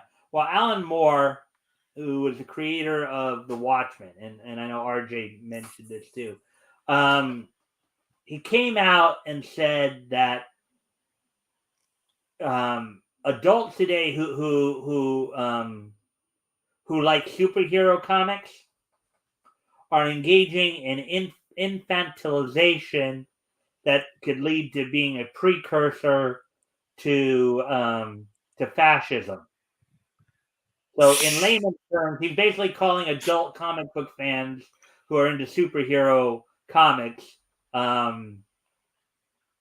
fascist, baby fascist. And the point I was making is that because one What of it the wa- points was that comics have always been made for 12-year-old boys, which is not true. I mean, this is obviously not something that's made for a 12-year-old boy. um I mean, it could be for that time period only because of the fact 12-year-old boys were probably considered a lot more mature because some of them were probably working, yeah. because of the Great Depression. But as we would think of 12-year-old boys today, this stuff would be considered mature for them. Well, it's 39. Yeah, I guess Great Depression, and you're just coming into about to come into the Second World War, if not already in. Oh no, 39. America was not in. In fact, Well, yeah. Well, I guess the America wasn't, but I'm just saying. you're in Europe though. Europe. Okay, so World War II started in Europe in 1939, and then the Yeah, U.S. basically came in at the end of 41 after the bombing at Pearl Harbor. So the Pearl yeah. Harbor attack. I know So Canada had joined before that too, so we might have been. We as Canada might have been. Well, I don't think we joined right at the beginning, but we were in it you probably were in it before. before America was, is basically what you're getting at. Yeah, I think we were in it maybe in 1940 sometime. Yeah. Okay. Anyways, there were only three of them in there. We'll pick up the trail of the other two. Meanwhile, We gave him the slip, and I thought he was so good. yeah, let's rest here a while. On the ledge above the two, you see Crimson Avengers staring down at him. Probably. All right, the game's up, you two. Look, Joe, it's him.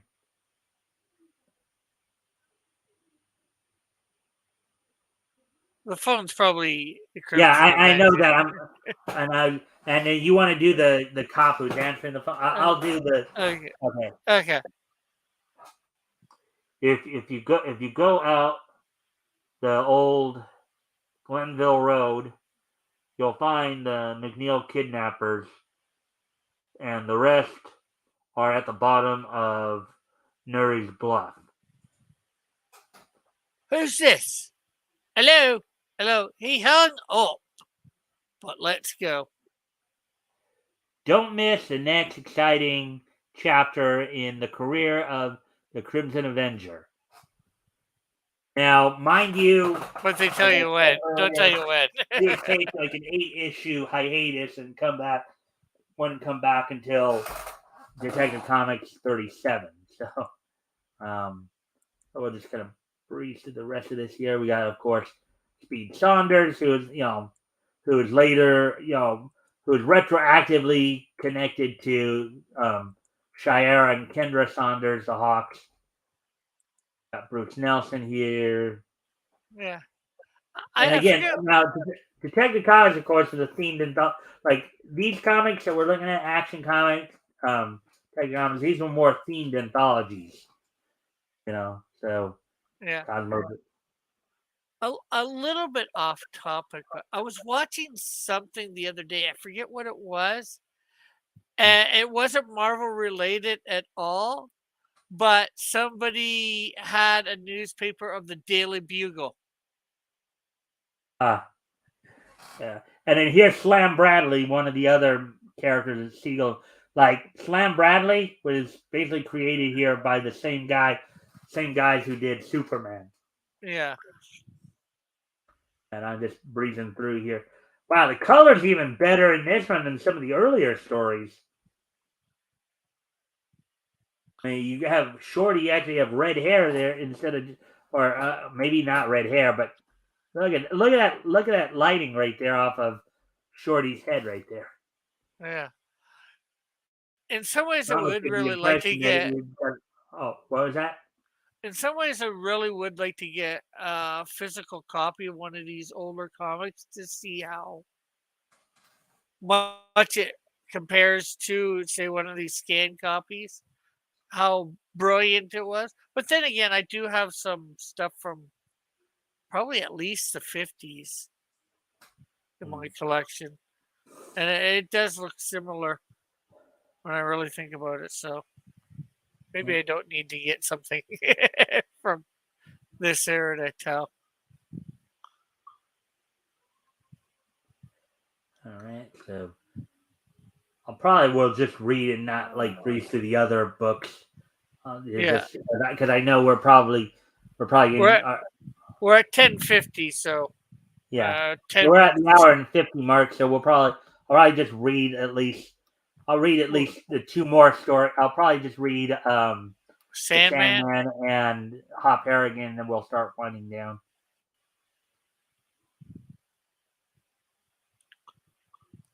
How many pages is Hop?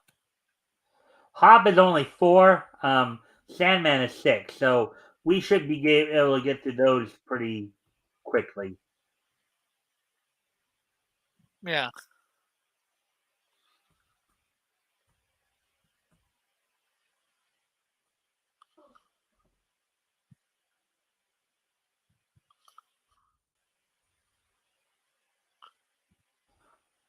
I'm 99 for a moment, and he's just there, and you know it again. So, anyways, I guess I can at least shrink it down a little bit. For we did put it up to 300 to help it a bit, but they get. All right, so now we're gonna read the Sandman from Adventure Comics number 40. Now, this is his second published appearance, but for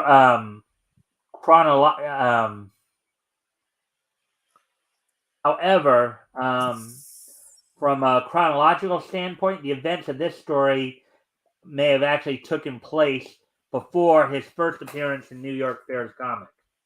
Yeah. So, starting this issue, the daring exploits of the Sandman. Oh, look at that. Sandman with his gas gun right there. And look at that. It's all I need to go any place. Around the world or bust.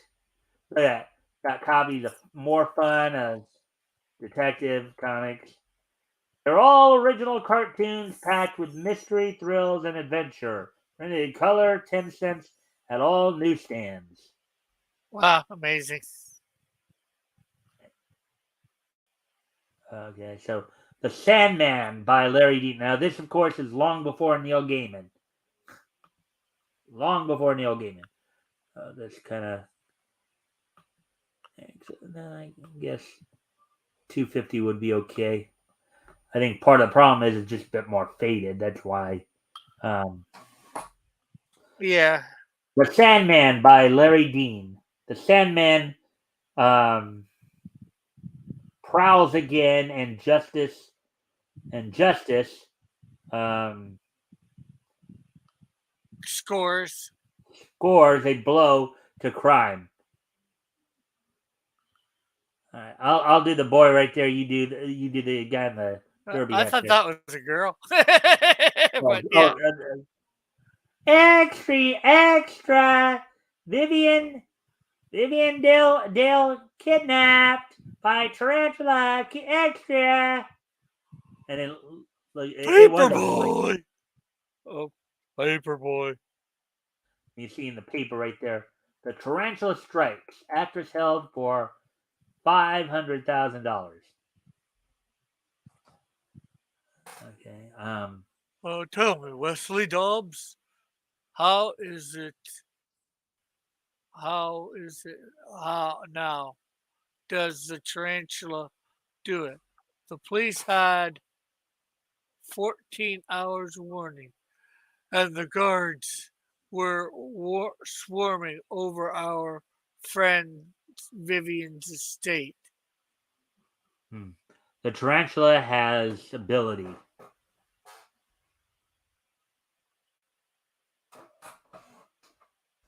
Get started with the Ability! guy in the orange there, so I'm ready to Yeah, go. ability! He's got magic. How else could anyone smuggle Vivian out? I ask you. Maybe he didn't smuggle her out. Tom, um, Vivian's big house is is is old. 1,005 1,850 years old. Or no, I think I am gonna. Okay, I didn't. Yeah, Maybe that will help a little bit more. Let's see. We got to go back up. I think after this page we might be all right. Anyways, stop talking in riddles, Wesley. I want to do something. I want to help. If only we had a master sleuth, a Philip Vance, the Sandman. There's a brilliant mind. Solved ones of cases cases for the police, and he's a mystery. Nobody knows who he is or where he is or anything. If he knew, maybe he could save Vivian. Now, interesting how they use the term mystery here because a lot of the masked vigilantes at this point were being called mystery men at Yeah. this time. So, um, maybe he already knows. Bosh! This affair's upset. Now we're dreaming. Fed, fetish? Get some sleep. Think clearly tomorrow night, Wesley. Good night, Tom. Let's see. Good night, Humphreys. Good night, sir. This might be where they got the idea for Alfred. Well, okay. Wesley Dodds here is another one I would call like a Playboy adventurer. Yeah, Um, albeit he does don a costume though. You know, eventually Tex Thompson does too, but yeah. Well, that's just because he has the manservant. That's why I was saying maybe this is where they got the idea for Alfred that they'll implement into Batman later. yeah, I forget when Alfred first appears. So yeah. Good night, Mr. Wesley Dodd. Sleep tight.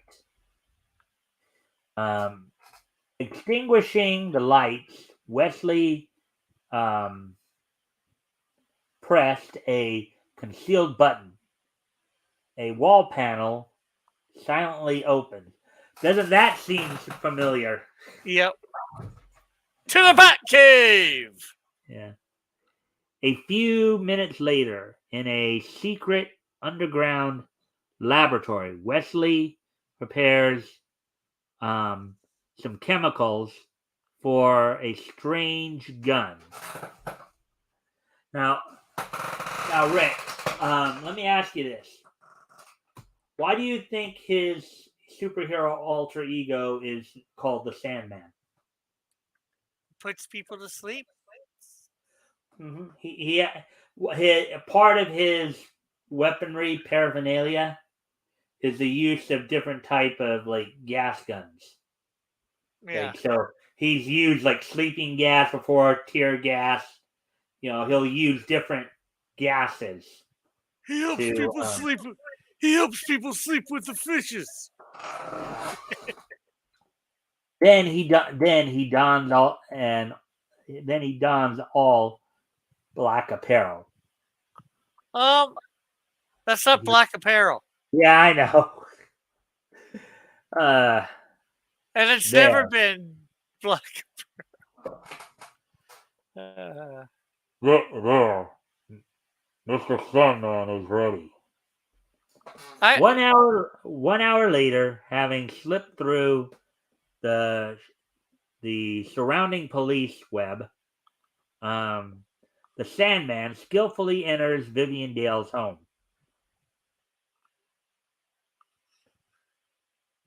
You wanna do the policeman here? okay. You're all suspects.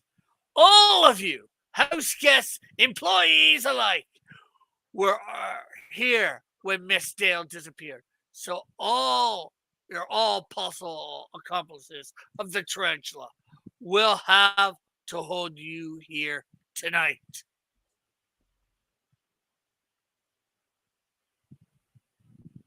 See here, Captain. I won't stand for this treatment. Sorry, Mr. Crossart, but you'll have to. Now, everybody, go to your rooms, lock the doors, and stay there. We're expecting a visitor, a message from the tarantula, and we don't want anyone prowling about when he comes. Okay. Don't worry.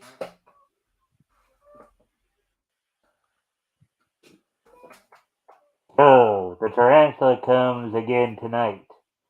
Good. Meanwhile, I'll look around. Kind of the idea of speaking through that mask there. Yeah. Hmm.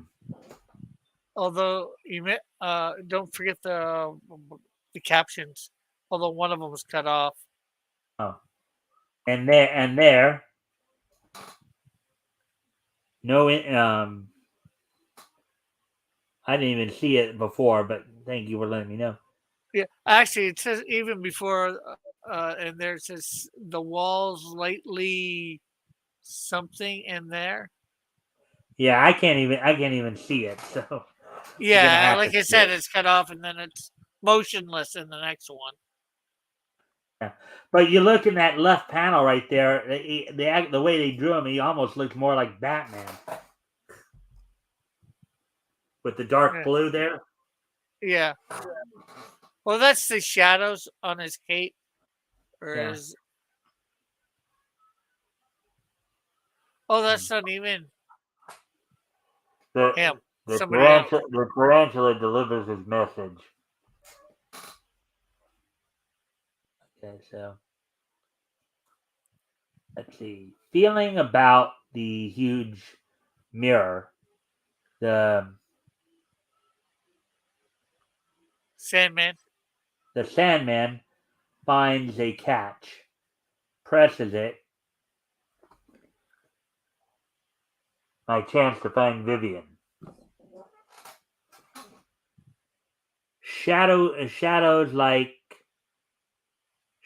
like he steal through the the tortured passageway.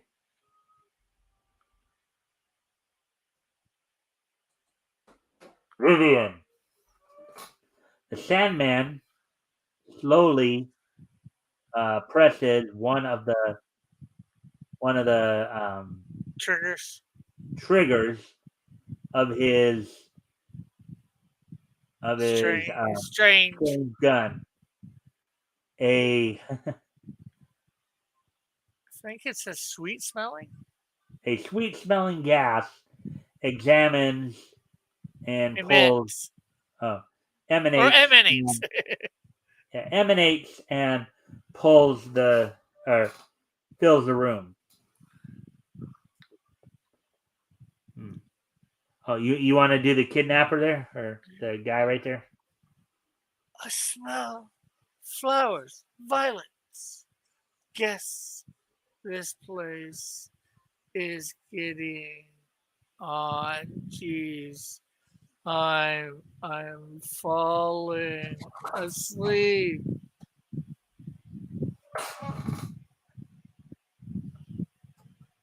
The sands of deep sleep fill his eyes and Vivian's too. Now to deal with the tarantula himself. Yeah, and I think also part of the problem is when they were scanning, if you can tell, the scan was probably off a bit. It looks like they were slanting the book there a little bit. Yeah. You Well, notice it's that? yeah, probably, and I could be wrong. Well, this is a thicker book, so there it was probably right from the book, and they were probably just opening it up, scan, and unfortunately, they weren't putting it on the scanner, so everything would get read. So probably in trying to squish it down, Uh it huh. angled a bit. Yeah. Exploring the branching tunnels, the madman peers into the Sandman, various. The Sandman peers into the various rooms of the old house.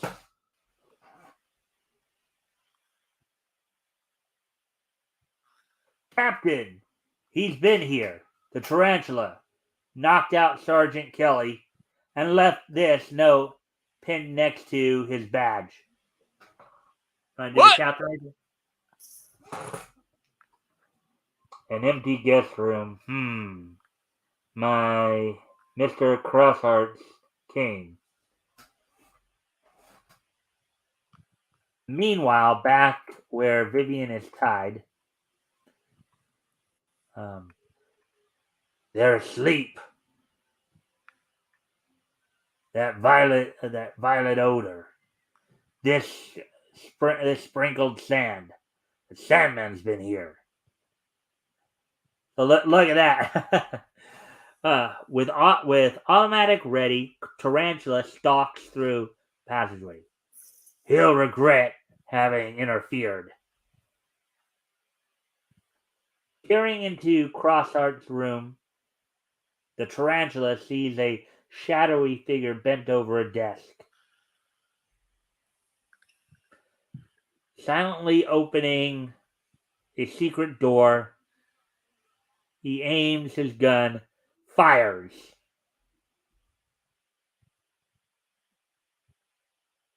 Nobody heard my silencer. Nobody heard. My silencer works well. And all of a sudden, you find him coughing there.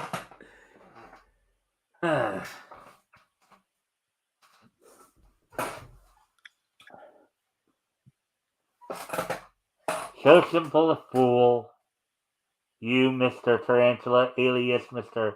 Crossheart. My hat and cap and cape on a pillow, um, a string to topple it when you're shot. Now I must hurry. I have arrangements to make. Next morning, there's Tom right there. Can you believe it? Can you believe it, Wesley? It's just as if the Sandman had heard me pleading for help. Look here, it says this morning the police found Vivian unarmed, fast asleep in her room, tied to the bed, tied to the foot of her bed, was the tarantula, and both Thug and another Thug, both asleep. There was some sand sprinkled lightly over them all. The Sandman signature. By George, it's unbelievable. It's amazing. It's for heaven's sake, Wesley, say something. Remarkable, Tom. Remarkable. I'm reminded of Mr. Susie though, or whatever his name is from Pokemon, right there with that line. Remarkable. Like Mr. Suzuko, I believe is who he was. Anyways, and we're gonna try to. So let's see where are we at on. 11:09, 2 hours and 10 minutes in. All right, so we'll do like one more feature then, because I think Yeah, yeah we got time. We easily got time to do that fifth feature that you wanted to do. yeah. And then we'll start wrapping up. We'll do like this day meets history and all that, and then start to wind down here.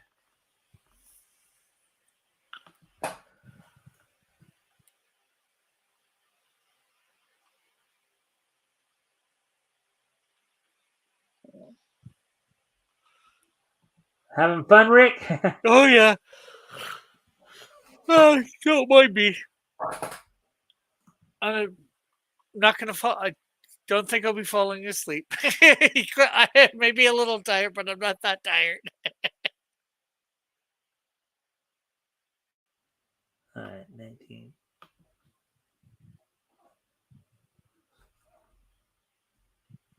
Oops. I inadvertently double clicked there. I think we can shrink it back down to 200 until we get to the point we need to get to. I'm 99 for a moment. We'll do the Hop Harrigan story here. Yeah. I Now in this, I guess now we in need this, to hop to it. yeah. Well, and in this story, it introduces Hop's love interest, Jerry, who when he first meets her here, mistakes her for a boy. Actually, there's squibbly in the upper left-hand corner there. Some of the guys from Red, White, and Blue. One of the other features. That might be Hop in that right hand corner. Red, White, and Blue. Oh, look at the color there. Yeah. That's all pretty bright there. Hunt and Jeff. Now this one was actually kind of a mix of reprint. Like a lot of the DC stuff was original content, but some of this stuff was a mix of reprints and and original content.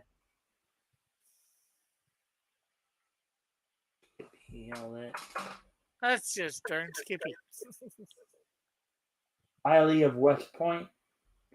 A lot of red and white here. And white. This was a technique they were using back then quite a bit too. Instead of just full on total color, they'd sometimes just do the Mars.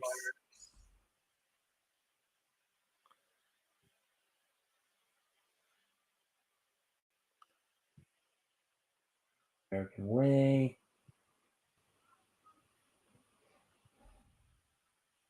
To be Jeff, sister's cat. Regular fellers.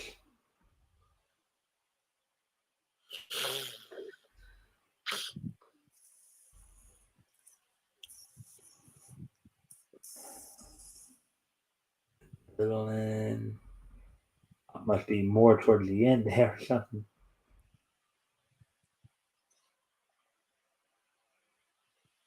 Tech story which they would include here once in a while. Gentleman, Jeff, sister's cat. They're squibbly. And I think. Let's not squibble over it. Well, squibbly is the feature they used to introduce the Golden Age Red Tornado. Yeah.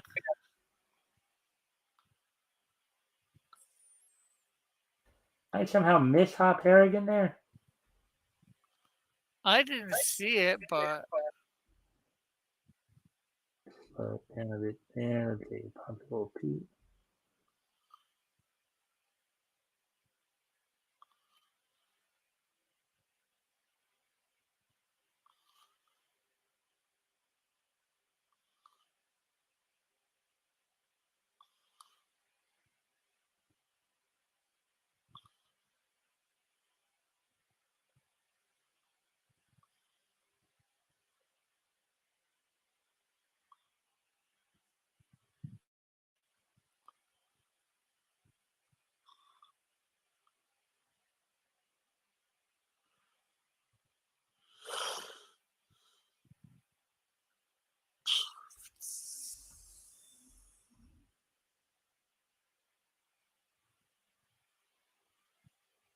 Oh, here it is. oh, yeah.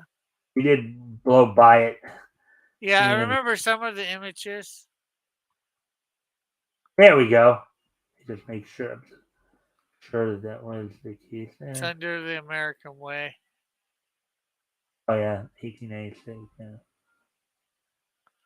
Actually, American Way might make a good name for a superhero. Maybe female. Yeah.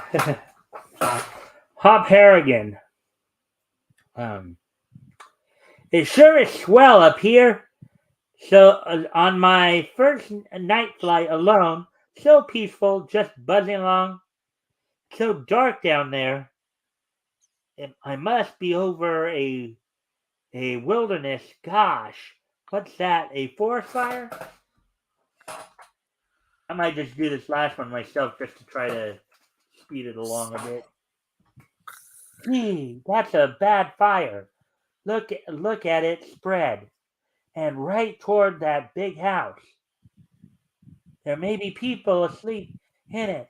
I don't see any lights. I'd better dive down. The house, um, the noise from my motor will wake them up. Wake them up. Roar! Are you snoring, Rick? No, Uh, not that I can know of. there is someone there, looking out that window. There's plenty of room on that lawn. I'm gonna land. I'm going to land. Hey, in the house, come out, okay? And I'll go in. This place certainly is swanky. Must be owned by rich folks. But there's no one here. I looked in every room. Still, I'm sure I saw a man. Oh well, I guess I imagined it. Uh, Rick, do you think he imagined it? Yeah, no, I don't. And is that a he? I think it looks a bit female-ish. Hop is a boy, but he's like, you have to remember here, when his feature started, at that point, he was like four. I'm guessing he was about 14 years old. Yeah, You know, I don't know. We'll find out. Oh yeah, I guess so. I gotcha. Yow! What's the matter with you? I came to help you. Um, can't you see the forest is afire? Of course, I set it afire. Stay still. See the pretty baubles. All right, see the pretty baubles. I'll be rich, rich. While the owners are away, I play with matches. A perfect crime, a robbery without clues. You'll never get away with it. Get away, get away. I have a car hidden on the back road. No one knows I can drive a car. Ah, and when they find out charred, when they find your charred remains, they'll think it is me. Into the closet you go. Let me out of here. Rap kick. There's none to hear you. Ha! The house is on fire already. Good. I must hurry away. Gosh, that smoke. I'm out of the ropes, but the door holds like iron. I guess I'm a goner. What's that? Someone's unlocked the door. A kid? Quiet, please. The caretaker may hear you. He must have gone insane.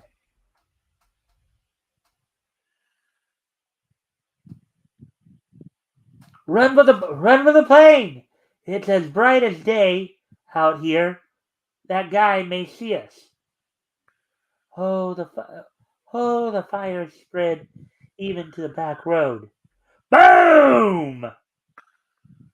That that um that was a caretaker's car. Wait here. That guy may be hurt. He won't have a chance against the fire. Don't go. He's bad. This smoke is awful. Wait. The smoke is awful. There he is, knocked flat by the explosion. Gosh, he's lucky He wasn't in the car when it let go. He's heavy. I lend a hand, kid, will ya? Your clothes are your clothes are smoking. And he dumps them both in the water. I don't care whether they're smoking, just as long as they're not on fire.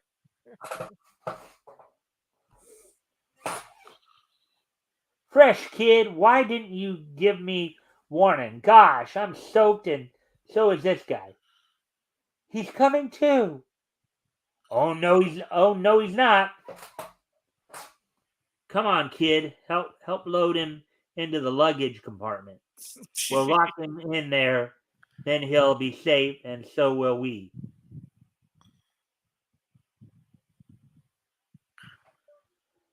Gone those burning brands. The wind's blowing sparks all over the plane. Hadn't we better hurry? You bet. Keep cool, kid. I've got to head into the wind to take off. Keep toward that fire. Right toward that fire. Huh. I knew I'd make it. We'll go back to the airport and get rid of the caretaker. Then I'll take you to your folks. I haven't any. I was just working in that house, in the kitchen. You are very brave. I need that is, may I stay with you? Sure thing, shake, kid.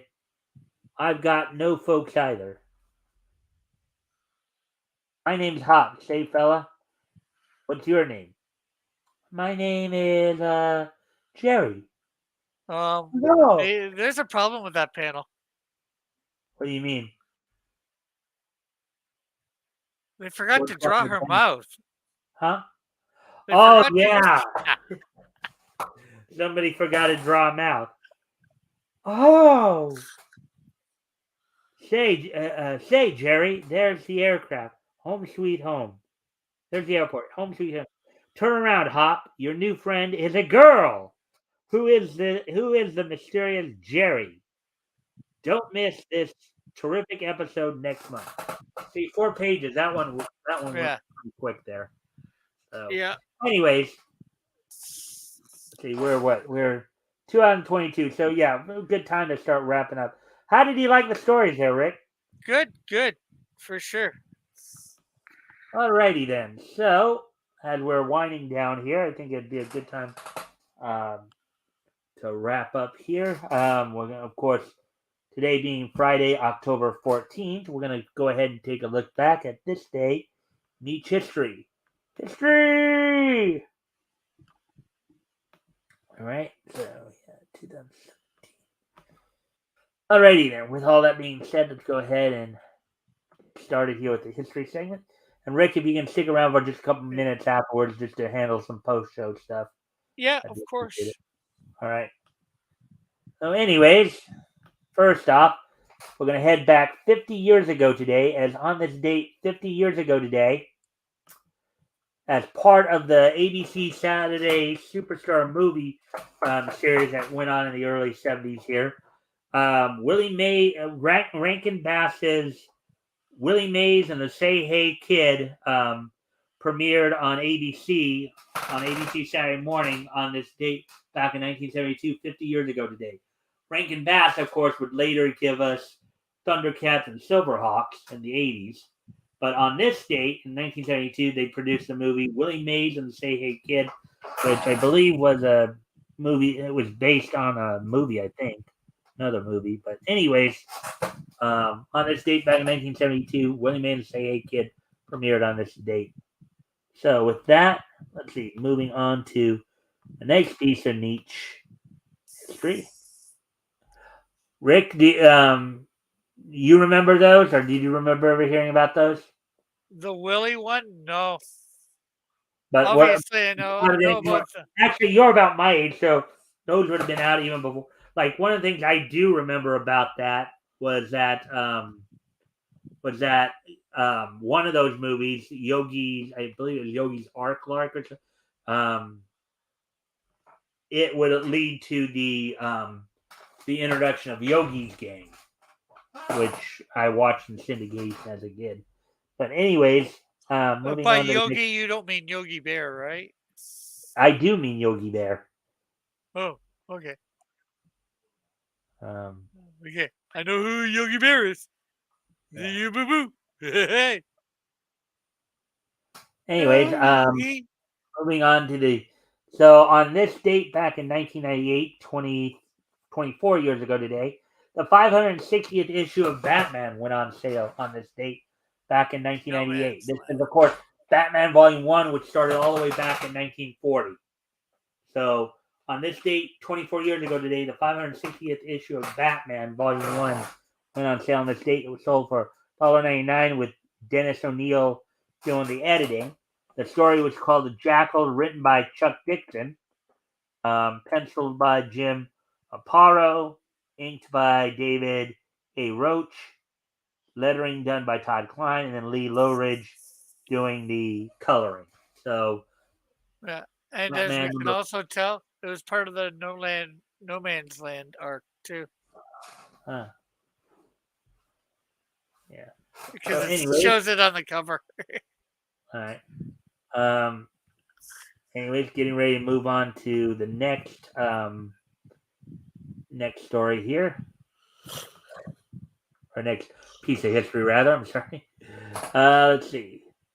On this date, 20 years ago today, 2002,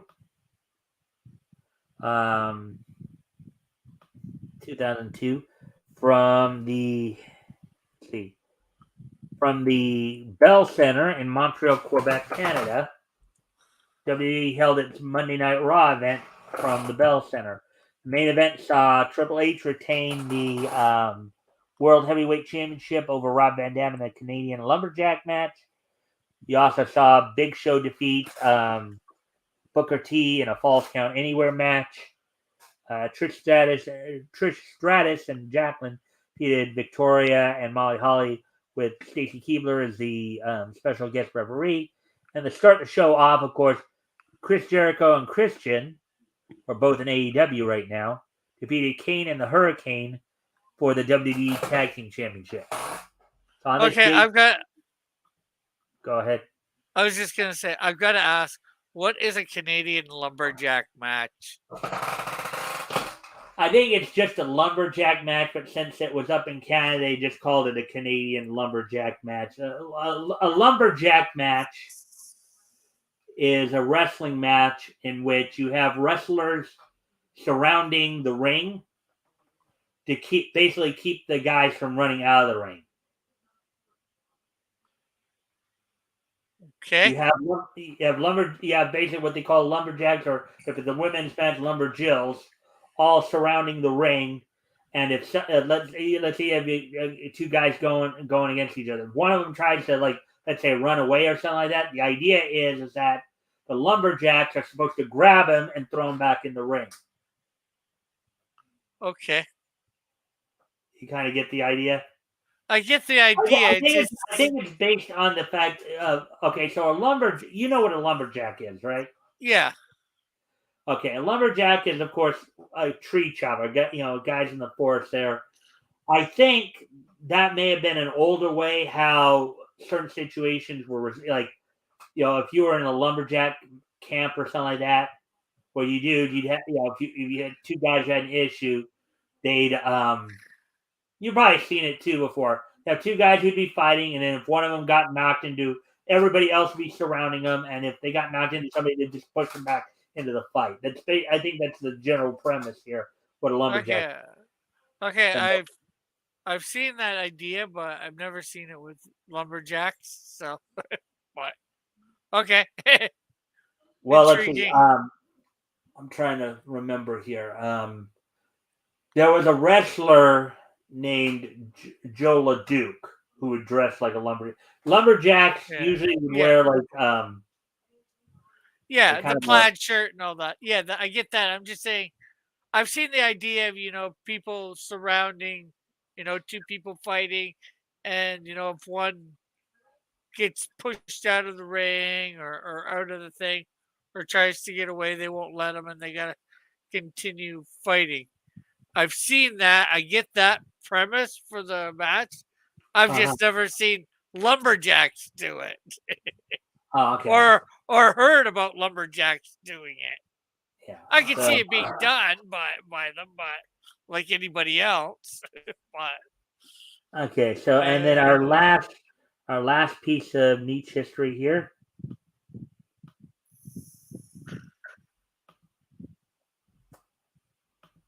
On this date, 5 years ago today, 2017, Ufotables, Fate Stay Night, Heavens Feel I Presage Flower, premiered in Japanese theaters on this date back in 2017. So 5 years ago today, Ufotables, Fate Stay Night, Heavens Feel I Presage Flower, premiered in movie. This is part of the Fate franchise.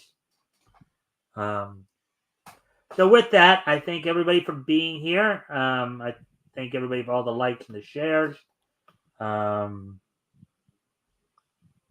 Hopefully everybody enjoyed the content. And with that, hope to see everybody back here on Monday. Next Friday, of course, I'll have Tim Olson with me. We'll be looking at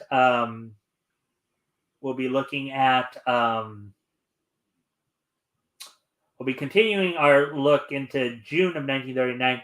Next week we'll be looking at Dell Comics and we'll be specifically focusing in on Popular Comic number 40. So hope to see everybody back here next week. Hope to see everybody back here on Monday for the Niche News cast. So until then, bye.